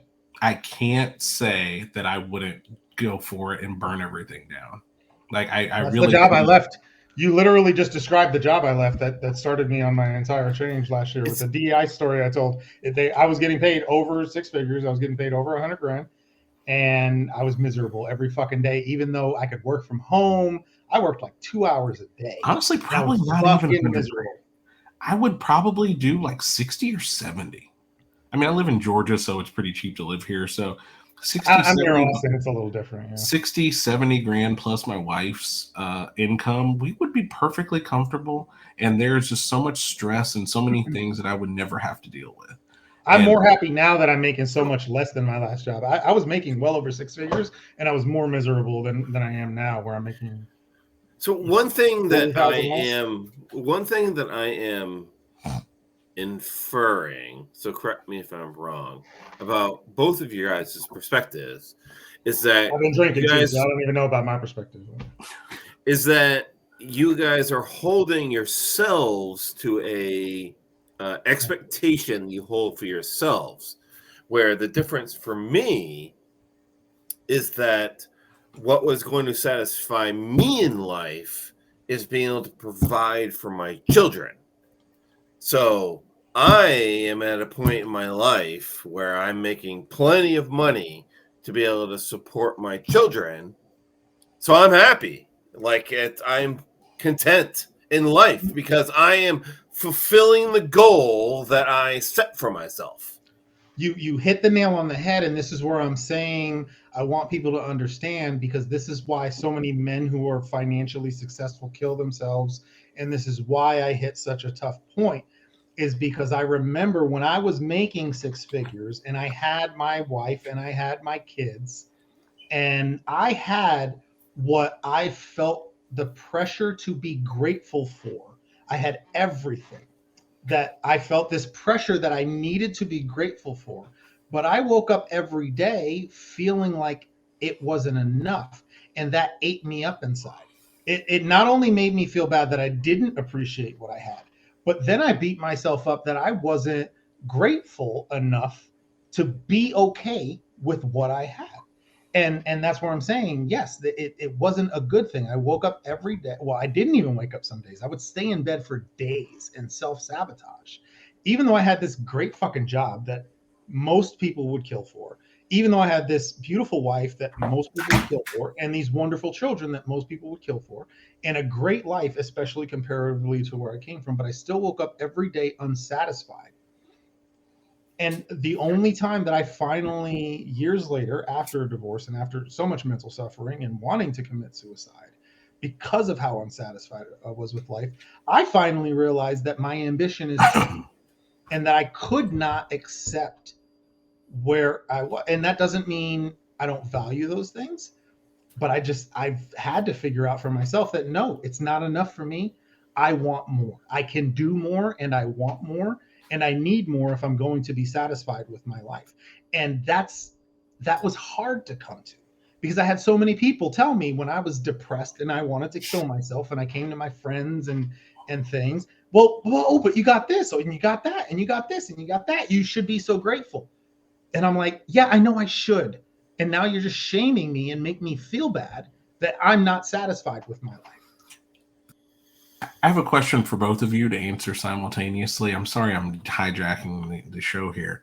You're not. When you both leave your house and you're out in the world, let's say you go to the grocery store, whatever it might be, how often do you know someone, or does someone recognize you just going through your normal everyday things? It's an unfair decision. That's an unfair question for me because I live in a small community, so it's. I mean, that's fine. So it's relatively often then, probably. Yeah, I mean, I literally just today I went to drop my daughter off at before school care, and ran into somebody I knew. And I'm on the other end where I'm living somewhere where, I've only been here for 7 out of my 38 years. And so I haven't made enough connections to where anybody would recognize me. Plus, there's a large population. So, but literally Jesse, never is my answer. Jesse, are any of those people ever professional acquaintances? Or is it just, hey, we live in the same town, we went to school together, or something like that? Like, yes, less frequently, but yes, sometimes they are professional acquaintances. Yes. Okay. Because it's like one of my biggest things that drags on me a bit. It's the YMCA. Like everybody goes there. Yeah. Like yeah. And like I never, it's like I never get away from the work either. That's a very white people thing to say, by the way, Jesse. Just yeah, a little bit. But it's like I never get away from it either, because at any moment someone's going to pop out from behind a shelf at Kroger and hey, it's a donor. You know what I mean? It's a donor to my nonprofit, and like I can't even leave my house just looking any kind of way because of who I might just run into. Yes, yeah. So dropping my daughter to before and after care at the YMCA, there were multiple times where people that work in the same building for the same office that I work for, there's absolutely a chance I could run into them. It happens at least weekly. That at some point in time I'll run into somebody that I work with. So yeah, I get it. It's and then if I'm running late and I see them and it's like, oh shit, now everybody's gonna know that I'm late to work. It's yeah. Honestly, that's part of why I enjoyed moving around so often. And it has its downsides because I don't have those local connections, and I do tend to spend a lot of time thinking about the negative side. So thank you, Robert, actually, for reminding me that I have moved around a lot, and every time it was kind of exciting because it was like, oh, I'm in a new place with nobody here fucking knows me. I'm literally starting fresh, and it was kind of nice because this is the longest I've lived somewhere since I was 18 years old. When I left for the Army, I didn't live anywhere for more than 3 years at a time until here in Austin. Now I've been here the longest that I've been anywhere other than where I was born and raised. And it just must be so nice to just not know anyone.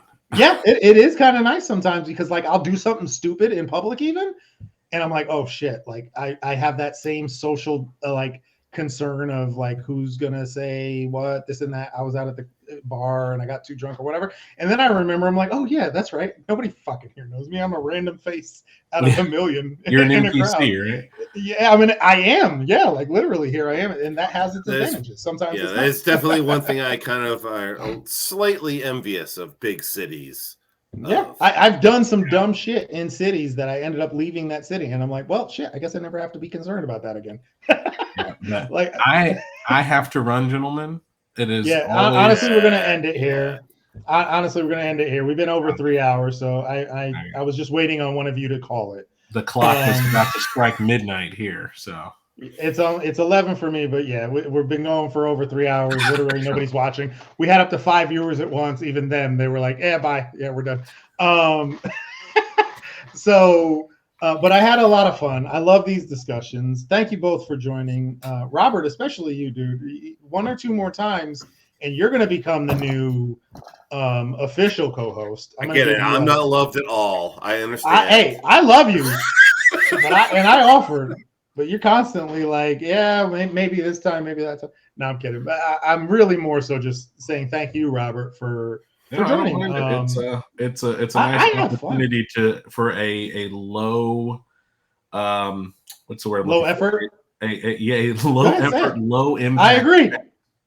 You know, I agree. I think these conversations are important, but you're right. Like as somebody who puts so much effort into your vlogging, and for me putting effort into my own YouTube channel, it is nice to just fucking, just do something a little low effort, just have some fun and have a conversation.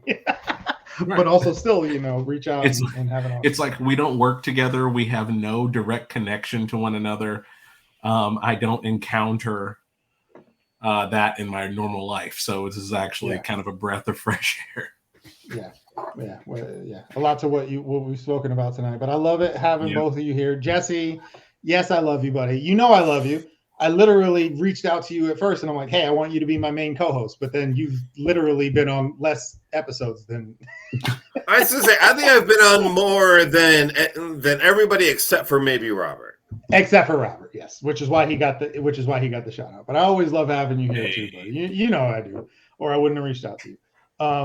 Both of you gentlemen, thank you again for joining us. I'm going to go ahead and put this up on YouTube. Thank you for everybody who joined us in the stream. Thank you, Thomas. Thank you, William. Thank you. Who else was there? Ken. Thank you, Ken. Thank you, Thomas. The other Thomas. And thank you for everybody who left questions. Nobody's fucking watching past this point. Why am I doing but who knows? Maybe someday. Jesse, I'll give you a chance to say goodbye first because I don't think you have anything to plug. And then Robert, you go ahead and say Nope, I don't. You don't? Okay. It's Robert, like, you say peace goodbye. out. Stay on until I hit end stream, though, because watch what happens. I'm stepping my game. There's a whole thing. Okay. Yeah, you missed the intro. Watch. I did. Watch. I did. So I'm Robert, that guy you met today. Into anything, I'm the only thing that pops up. Nice. Yes, go check him out. I shared his YouTube channel in the Facebook men's group. That's where you should join us. If you happen to find us randomly on Twitch or on YouTube, come join our private men's group. That's where we have these conversations. That's where I post polls and we'll have these discussions. So anyway, thanks again, gentlemen. Stick around. Watch the outro. I think it's going to happen when I hit end stream. Let's see.